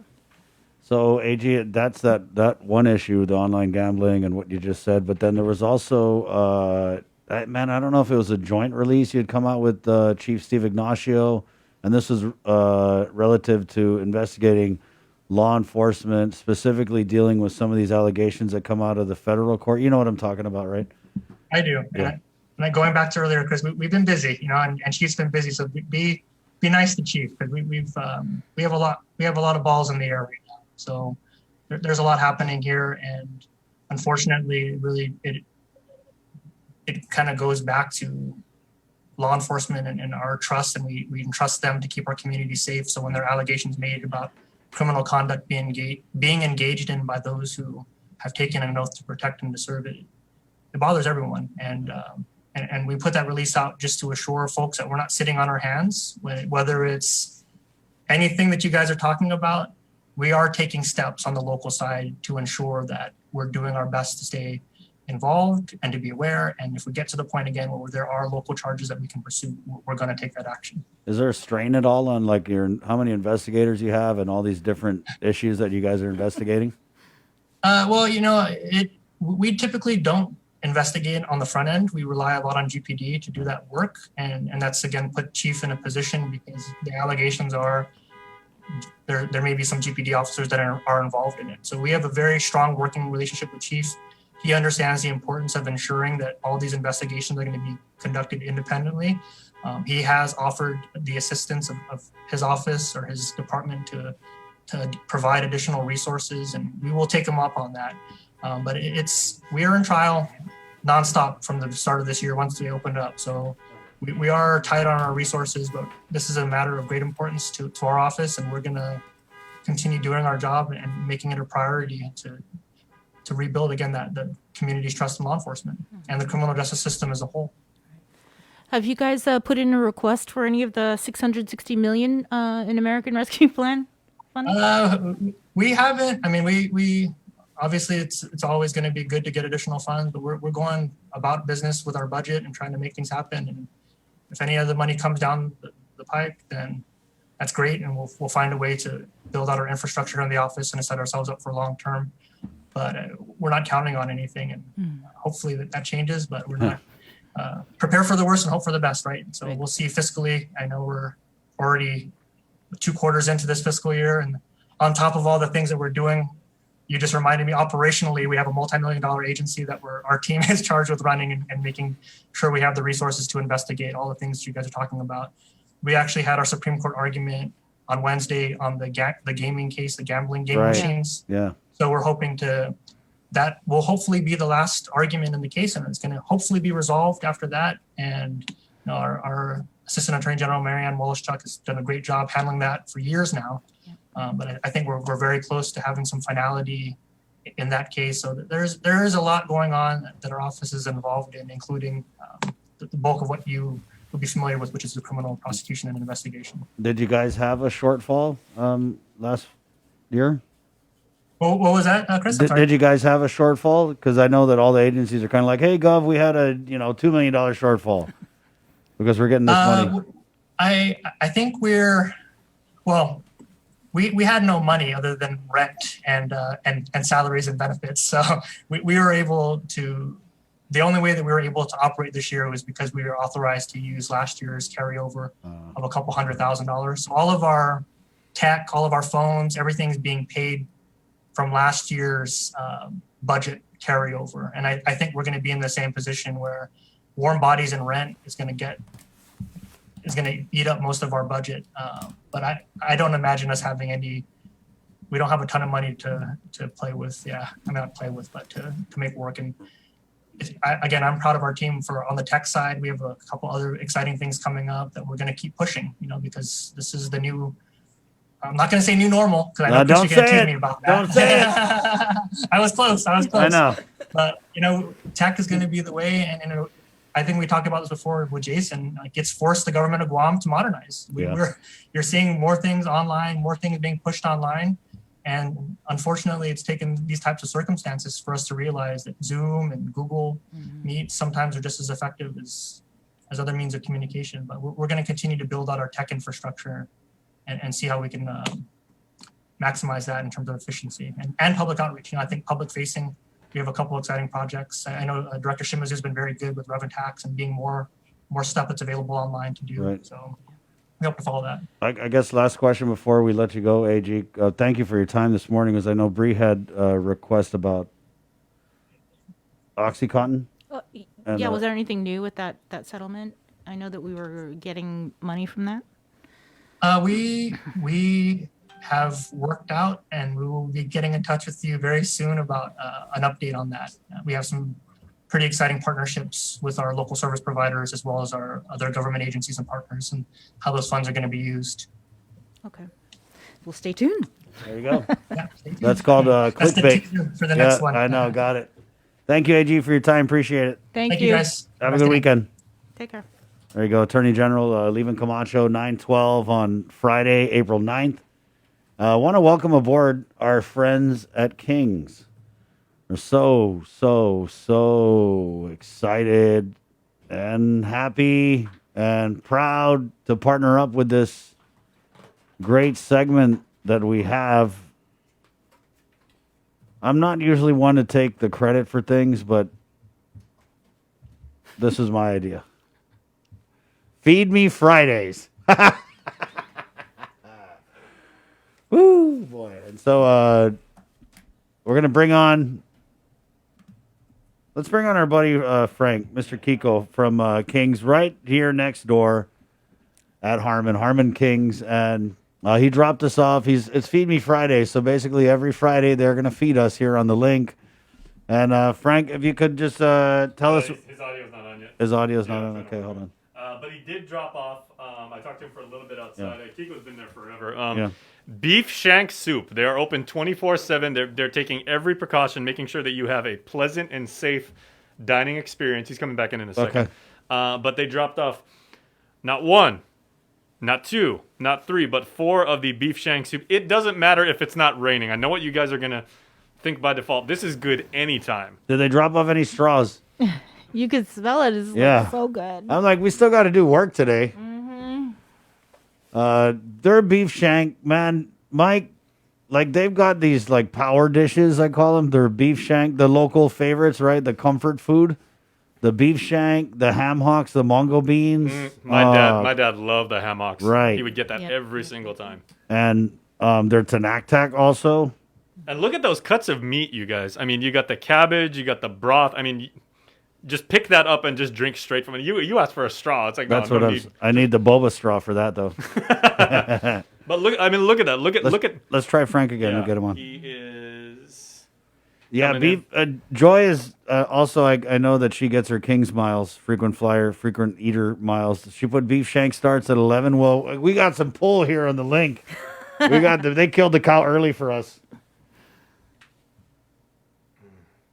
We're still not getting audio. Hi, Frank. He can't hear us. Okay, so we'll figure it out. Oh wait, he's trying again. Okay, hold on.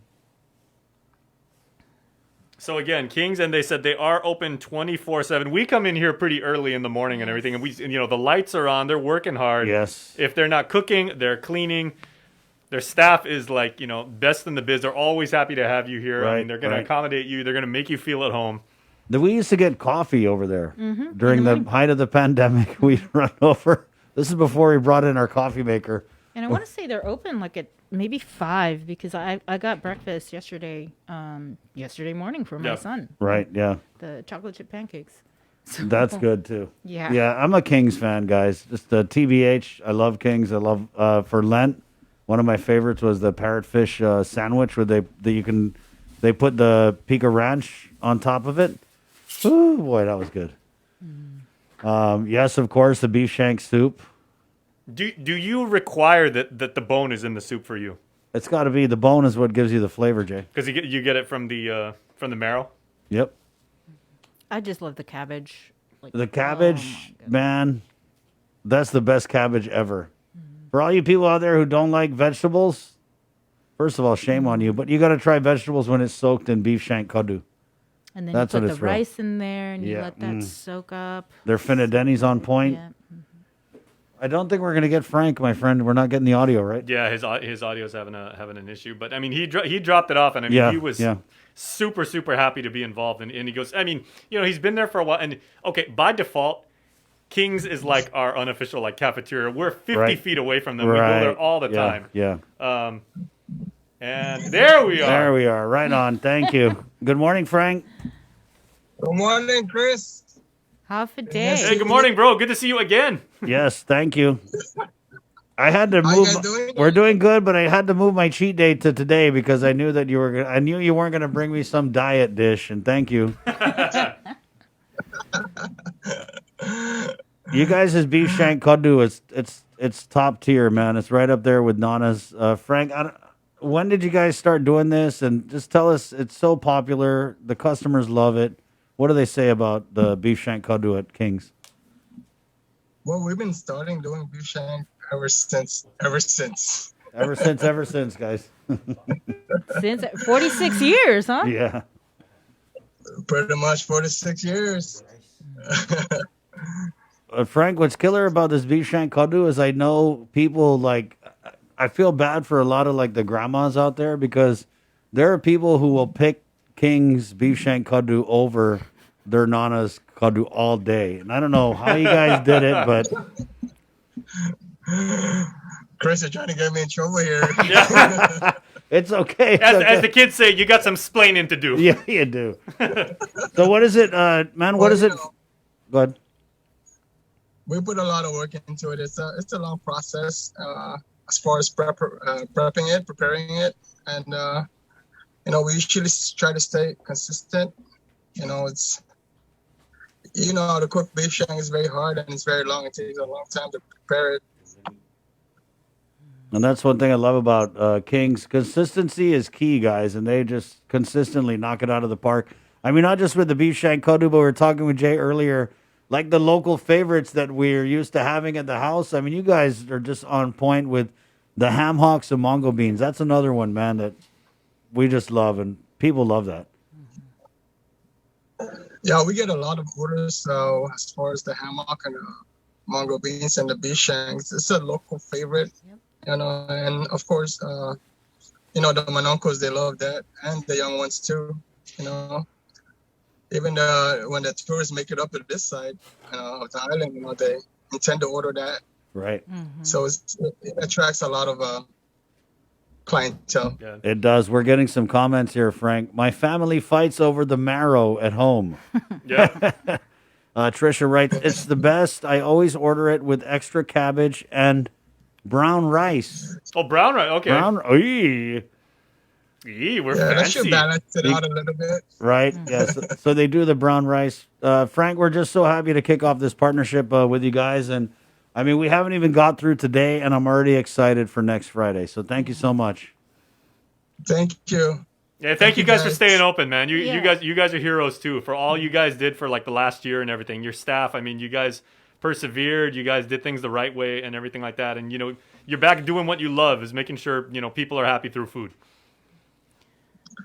Yes, it was a challenge. Yeah. But here we are, my friend. Here we are. So are you guys open? What time do you guys open now? We are back to 24/7. Oh, awesome. Okay.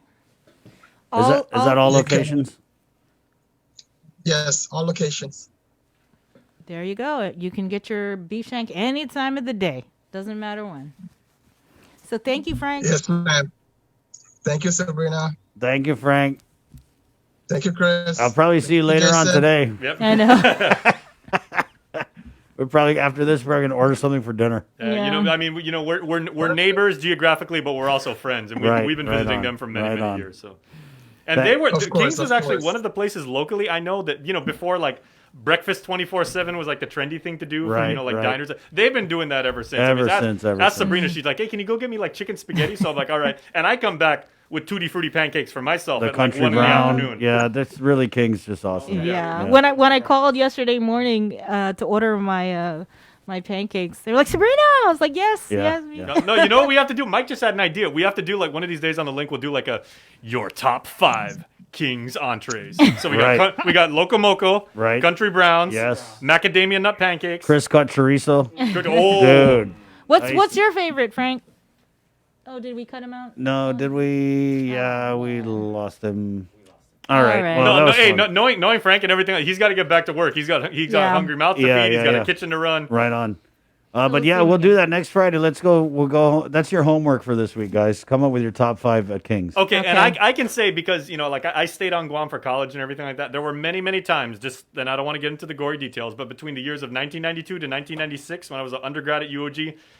Let's just say I went there at around maybe 4:05 a.m., 4:15 after the club, and kind of worked after the club. Jay, you went to the club. Well, we had to get some rice and some starch in you to kind of like work off the effects of a long Wanting night. to mooning, right? You go there. Yeah. That was like the after party. Yep. Yeah. Right.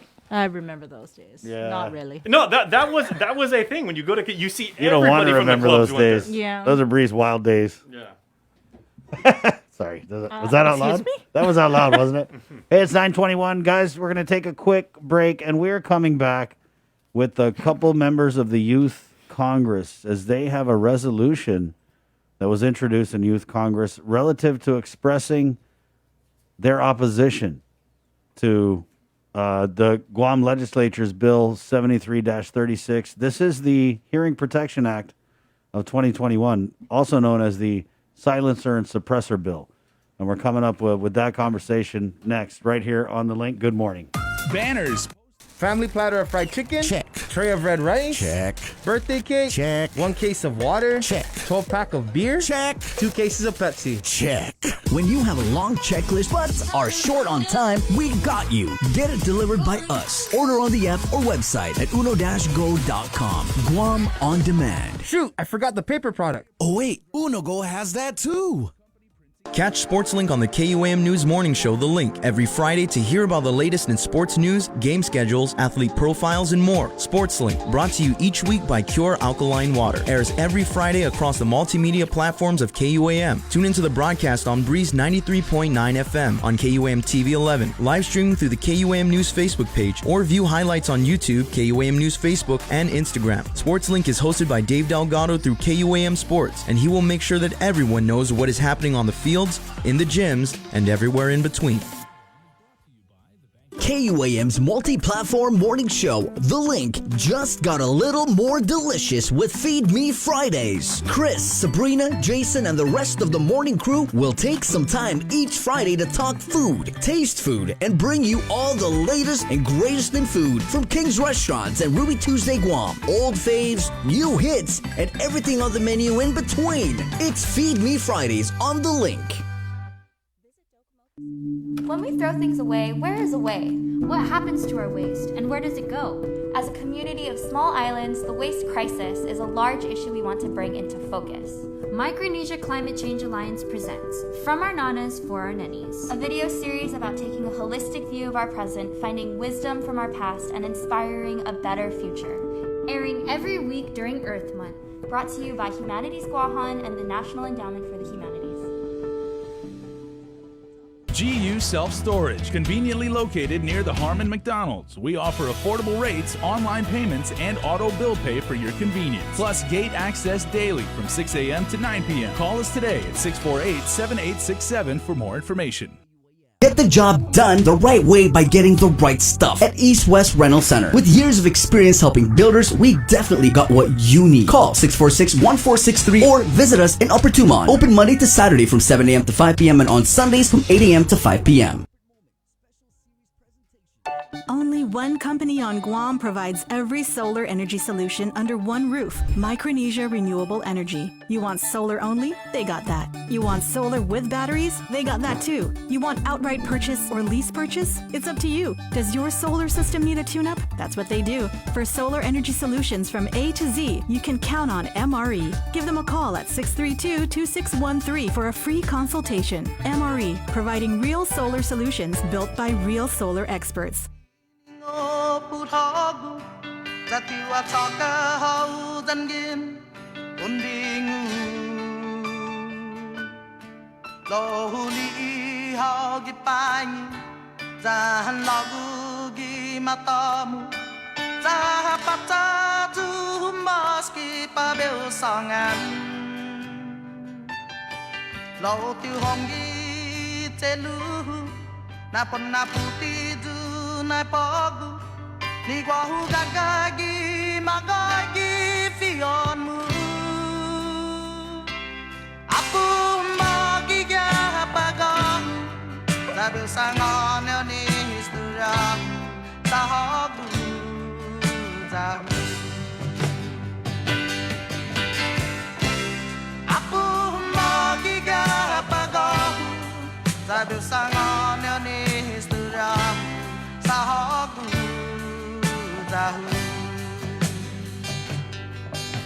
I see nati unhongi na kura sonhuku makati I put hagu I lo hagu itelu I magoi tin hasu na put hagu tu na neni na mafatu long na klaru Zagwahu Zan Magoi Nati Zamu Zabel Hana Zanina Anu Najunu Apu Magi Gapagam Zabel Sangan Ni Suram Sahabu Zamu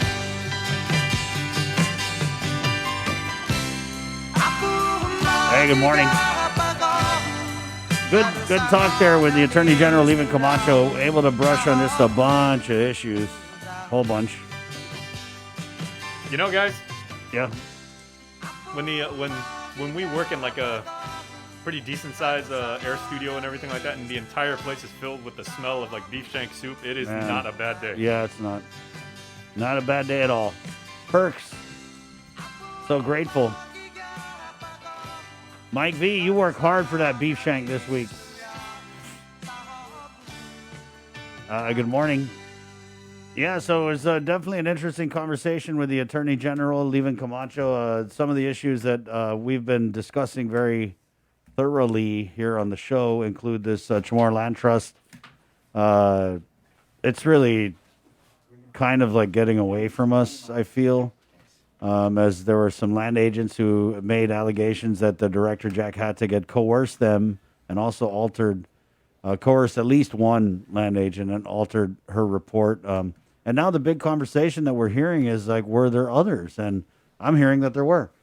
And so we had the speaker on Wednesday, and she had probably, she basically said that, yeah, these aren't personal issues and they should be discussed openly in the board for the public to hear. But the AG just totally contradicted that and said, oh, no, these are clearly personal issues and they can discuss it. And it was interesting because they, in their public notice for their next meeting, the Chamorro Land Trust Commission, it's right there in the notice. It says, yeah, we're going to continue the executive session to discuss these personnel issues. So I feel like it's happening real time right in front of our eyes, this massive cover up over something that it doesn't really seem to me to be a personnel issue. It seems to me to almost be a legal matter, where you have classified employees alleging that their director is altering land reports. There was even an allegation of forgery. So that was interesting. It was also interesting what he had said about the customs director, Ike Pareto, getting a plea deal. And this to me is just very, very, I don't know the backstory. We all have followed this story closely. There was, I guess, like some kind of disagreement with the director and an employee. And then he had, what was it called? What do they say in the story, Bree? Offensively tapped? Yeah, I believe it was offensive in the plea agreement. In the plea agreement, yeah. So it's funny if you track what they called this. So first, when the story first broke out, I believe they had said that he had shoved her or something, right? But then now they've managed to somehow sanitize the whole event, and it was not a shove or an assault against a woman.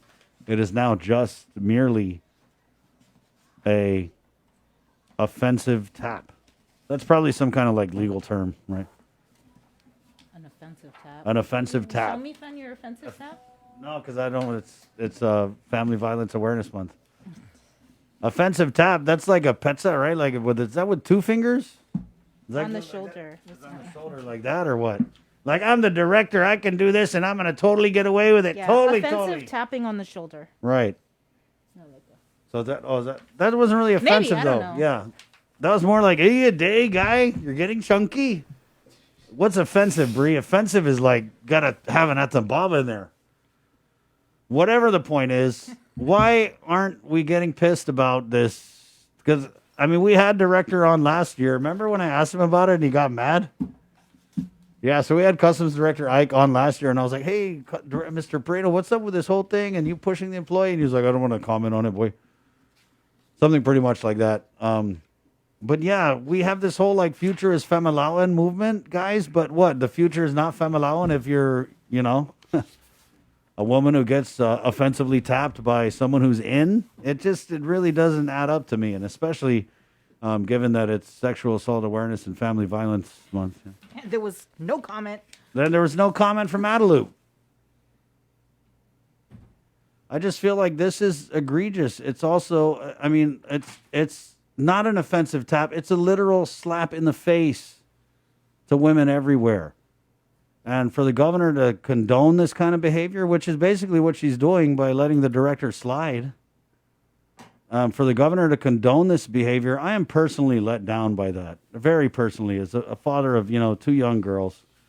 I just feel like we got to do better, especially if out of one side of your mouth you're going to talk about women empowerment and equality and the future is Familauan and Magahaga this and Magahaga that. then damn it, if you got a director who's bullying women in one of your agencies, then you have to do something about it. You just have to. You got that plea agreement, right? Yeah.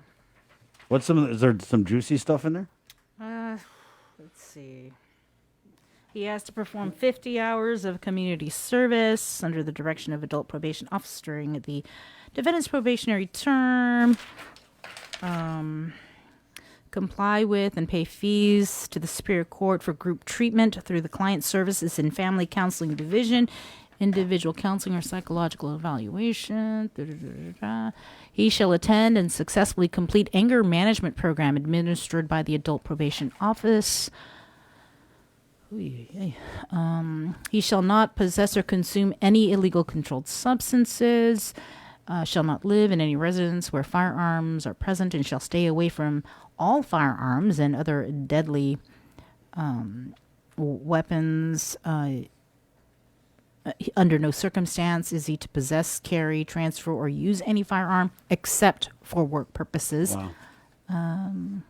That's so interesting to me because this incident happened at work.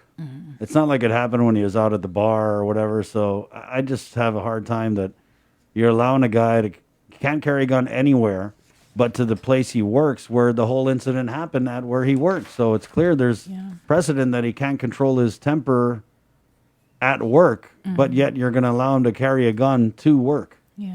Defendant is permitted to continue his employment as the director of the Guam Customs and Quarantine Agency and to attend meetings. And he visits this is handwritten, this part. Yeah. This is how they paved the way. They handwrote on this. Locations including the Guam Airport, Port Authority, as long as he is not in the immediate vicinity with the victim and avoids contact with her. Can I show that to our audience? Wait. I just start showing the handwriting part. The name is there. Yeah. Oh, sorry. So yeah, just so you see that's like what they do at their. Again. I don't want just real quick. See the name of the. Yeah. They like handwriting stuff in there. Oh, what did the governor say to let him do? Right. Okay, we're just gonna handwrite. He can go to the airport. But this is so weird for a sitting director who can't be within 500 feet of one of his own employees. How does that work? Do they give them both like buzzers, and anytime they get with it, burp, burp, burp? Oh man! I mean, you talk about entitlement. Entitlement. Can we quote that? Entitlement, like in, not n. Entitlement. This is total entitlement. This guy can't even come within 500 feet of one of his employees, yet he's still the director of Customs and Quarantine. This is terrible. Really, it's terrible because, again, I just got to go back to that. You can't be like the Futures Famalawan, Bureau of Women's Affairs, this and that, and then throw women employees who are assaulted by your directors under the bus. You just cannot do that. But guess what? It's done. 9:36. Let's switch gears a little bit here. Just give a little bit of breathing room. I don't want to bring in the Youth Congress members into our dramatic conversation. But, hey, you guys want to get into politics? This is what it's all about right here. No. Yeah. I mean, you guys can see, right? If a director of an agency, offensively taps a woman or assaults a woman or however we're going to mansplain it, they just really have to be held accountable. I'm right. Am I crazy, guys, or what? Am I crazy? No, I've had my shares of trying to put out my political views as well, but I understand. All right. So, hey, Bree, you said I'm not crazy. I didn't say you were crazy. Okay, good. Right on. I need to get this on tape. We got it on tape? Okay. So, welcome to the show. We have Vice Speaker Al Labang of the, which Youth Congress is it? Youth Congress? Yes, Guam Youth Congress. But what's the number again, guys? 33rd. 33rd, thank you. 33rd Youth Congress. And then we have Representative Chloe Lazama, who's representing Tijan High School. Welcome to the link, guys. Thank you for having us today. And let's talk about this resolution. So the Youth Congress session is tomorrow, and they're going to be discussing this resolution, Bree? Yeah, you guys have a resolution 9. It's in a response to the Hearing Protection Act introduced by some senators. It went to a public hearing on Monday. And for those of you who aren't familiar, this deals with the issue of these authorizing and legalizing silencers on guns, mufflers, and what's the other one called? Suppressors. Yeah. So you guys came out with this resolution, so I'll let you guys kind of explain why you guys do not support it.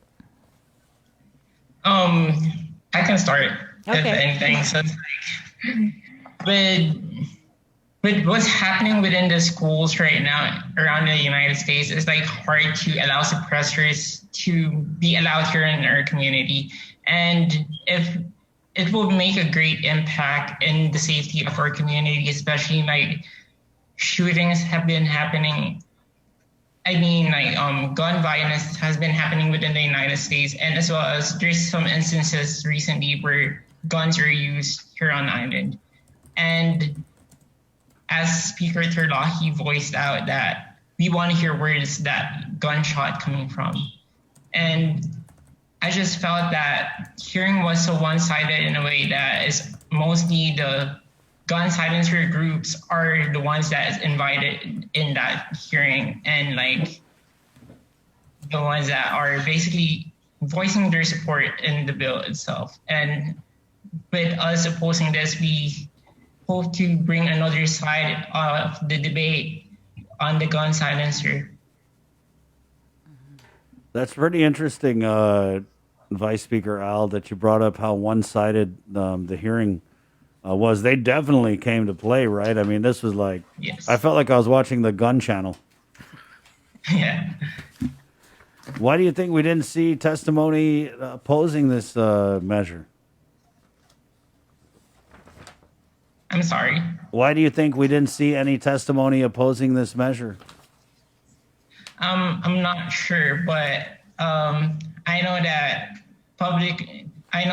the hearing is published, but like I don't think there's enough youth who want to voice out their opposition to it, especially like concerning schools right now that we're starting to open up, but like some students may feel unsafe, even teachers may feel unsafe coming back into school if their safety in schools is not well tolerated in a way that we allow gun suppression devices to be in our community. So it's something that I oppose ever since, like, I do support that guns are given to us through Second Amendment, but there's limits to it. So, yeah. Who wrote you guys' resolution? There's some interesting things in here. So, Go ahead. Yeah, Chloe. Yeah, I'll let Chloe talk, man. So, I had come across a video on the KUAM Instagram page where they were talking about silencers being legalized, and I discussed it with Al, and Al had a written bill that we had planned that we are co-sponsoring with other representatives from the Guam Youth Congress, and the bill is to have stricter mandatory background checks and a mental health evaluation being done for those who do own licensed guns. And the whole point of suppressors is obviously to reduce the noise of the gun. But from my standpoint and our standpoint, the cons outweigh the pros here. So the whole point of a silencer is to reduce the noise, right? But if, let's just say, we were to have a mass shooting at a school or any government facility, no one would be aware that there is an active shooter on campus because of the shooter using an oppressor.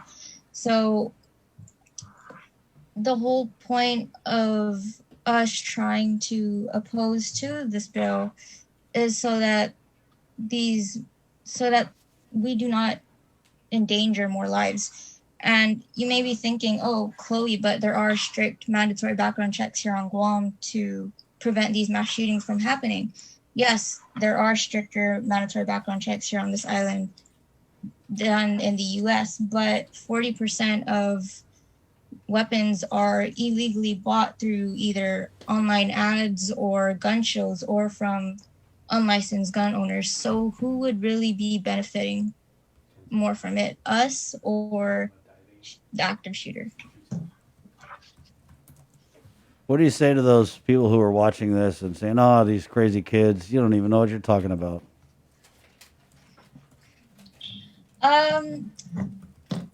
I am in support of everyone owning a gun. Like, that's obviously our right. It is part of the Second Amendment, but there are certain restrictions to it, like I was saying, and there are limitations to it as well, that we shouldn't be allowed to just carry a gun into any place and just shoot up people because we feel like it. And that's just not right, and there needs to be something done about that. Al?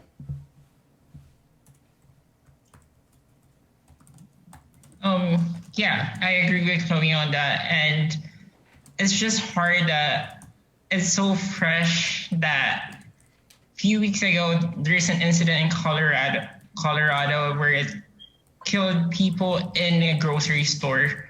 And of course, we all know that for me as a future teacher, it's kind of hard for me to have to teach my students how to dodge a bullet instead of teaching them like the things that they need to do, they're supposed to learn through the curriculum.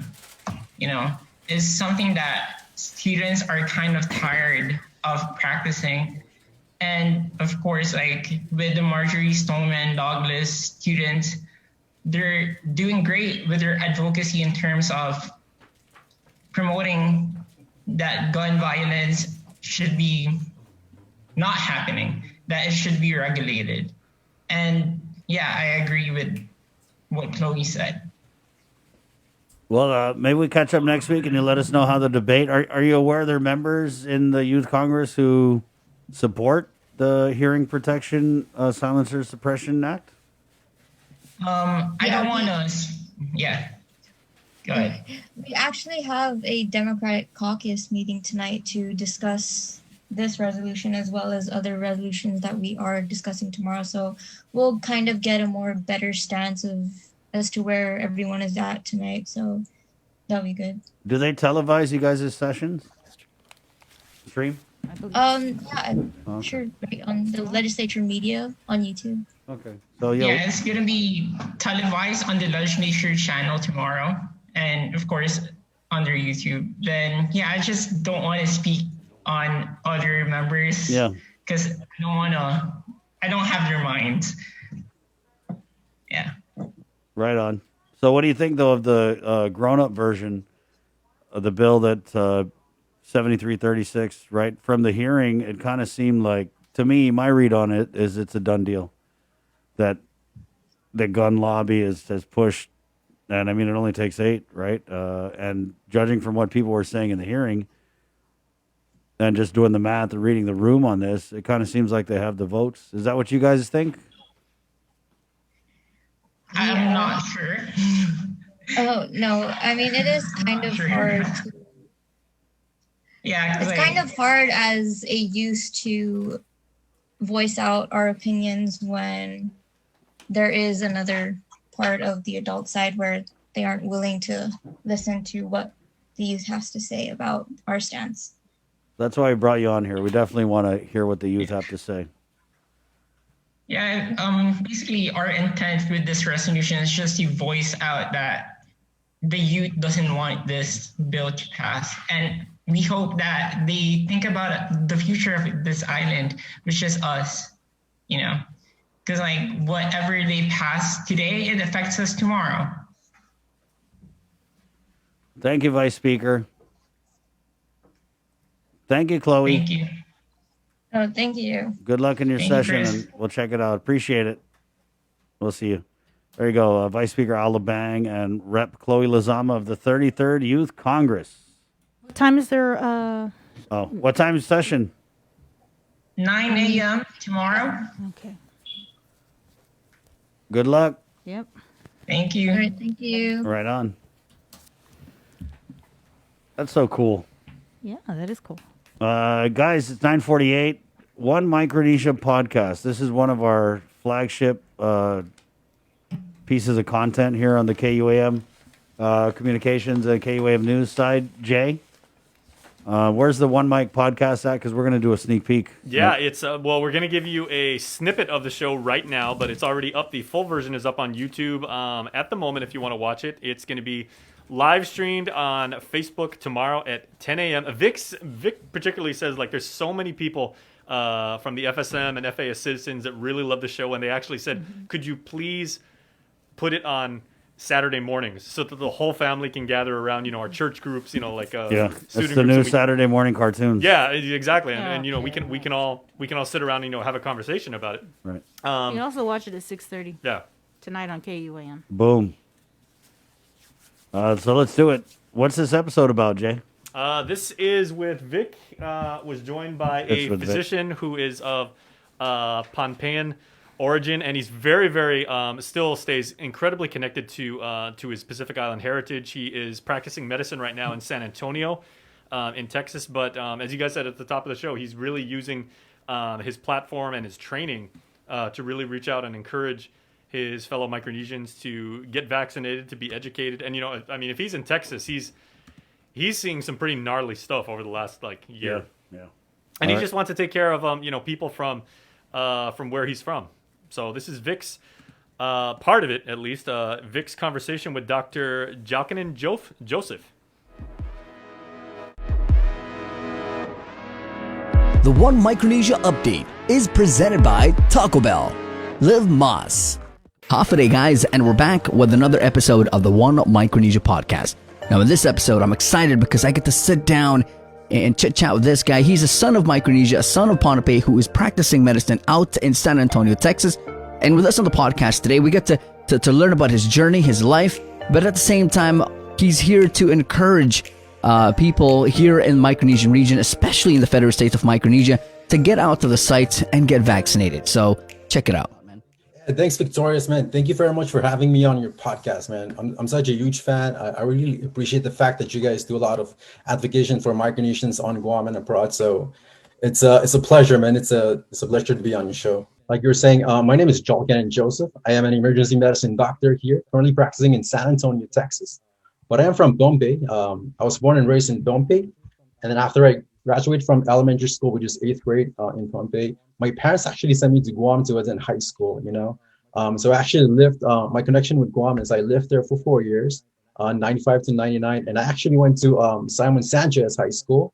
Go Sharks! Home of the Sharks. Sharks, yay! I hope that school is still open.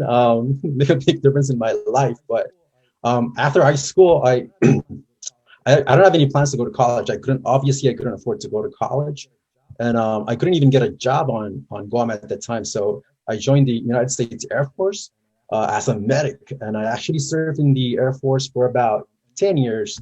And during my time in the Air Force, I had a couple of deployments to Iraq, which really inspired me to pursue medicine. So after 10 years of in the military, I got out of the military. I went to college here at UTSA. And after that, I got accepted into a program called Imi Ahola at the University of Hawaii. It's a year-long program. And then after I completed that program, I was actually matriculated into the John A. Burns School of Medicine at the University of Hawaii. And since I wanted to be an emergency medicine doctor, I came out here in San Antonio, Texas, where I'm finishing off my 3-year residency in emergency medicine. And here I am today. So the things that we're going to talk about, such as vaccination, social distancing, are very important right now.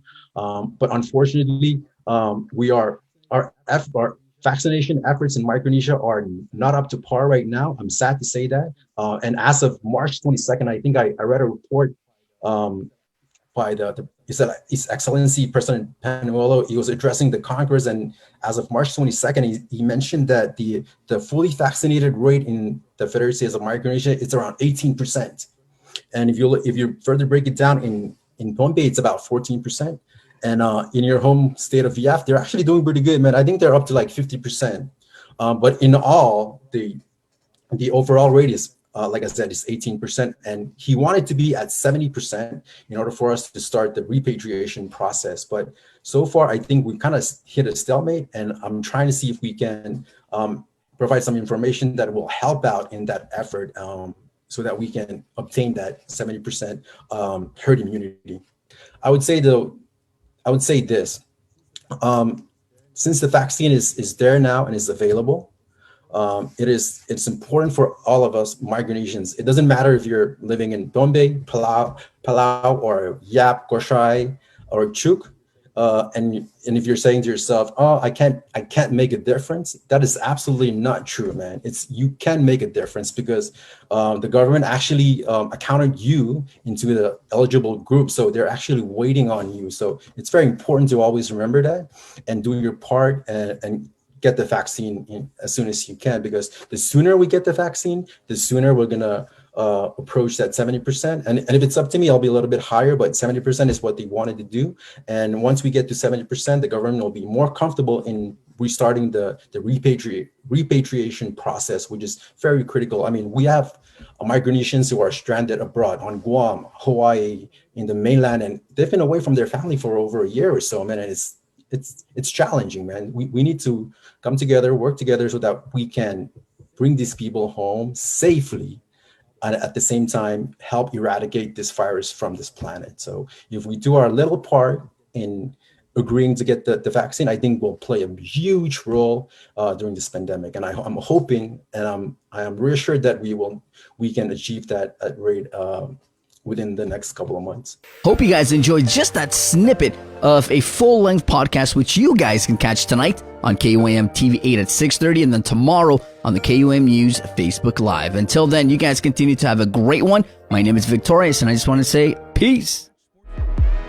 Family platter of fried chicken? Check. Tray of red rice? Check. Birthday cake? Check. 1 case of water? Check. 12-pack of beer? Check. 2 cases of Pepsi? Check. When you have a long checklist but are short on time, we got you. Get it delivered by us. Order on the app or website at uno-go.com. Guam On Demand. Shoot, I forgot the paper product. Oh wait, UnoGo has that too.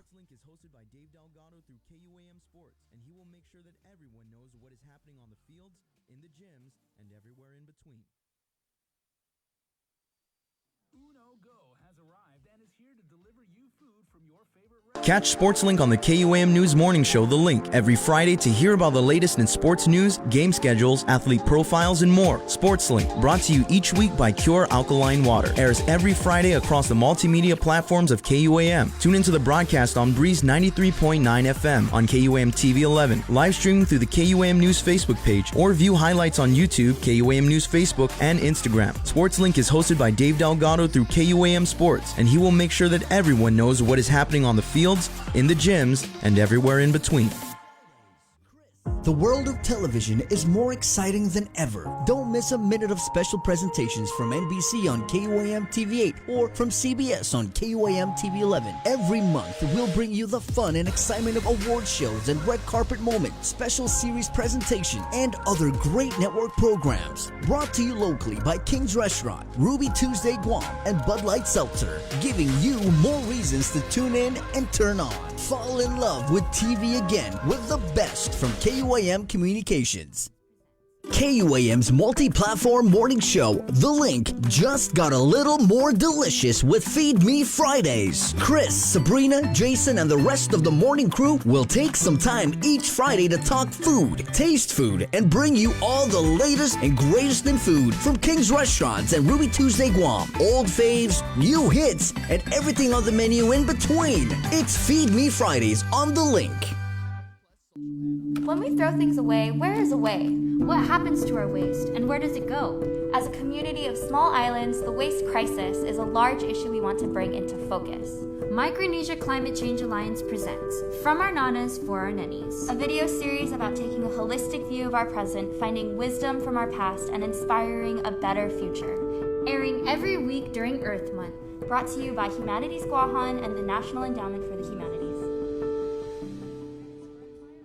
GU Self Storage, conveniently located near the Harmon McDonald's. We offer affordable rates, online payments, and auto bill pay for your convenience. Plus gate access daily from 6 a.m. to 9 p.m. Call us today at 648-7867 for more information.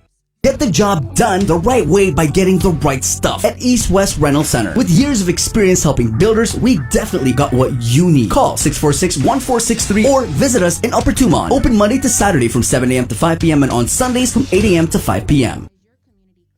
Only one company on Guam provides every solar energy solution under one roof. Micronesia Renewable Energy. You want solar only? They got that. You want solar with batteries? They got that too. You want outright purchase or lease purchase? It's up to you. Does your solar system need a tune-up? That's what they do. For solar energy solutions from A to Z, you can count on MRE. Give them a call at 632-2613 for a free consultation. MRE, providing real solar solutions built by real solar experts.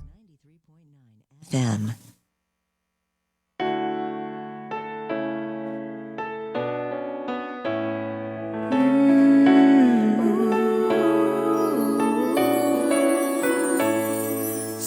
Silensian honom gov gas gas Tranquilo na gas gas No ipaz para corazón Na ipaz para corazón Que poco hanaman niya Tura zo para bayuni Que poco hanaman niya Tura zo para bayusita Para italo ng corazón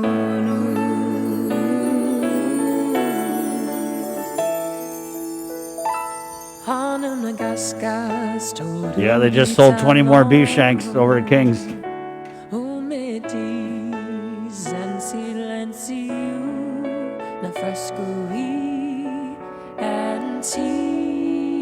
The Kudu Cam with Sabrina Salas Methanani. Now you guys have a shoot. So technically you're on a schedule, but that's the kind of thing you have to eat slow. Yeah.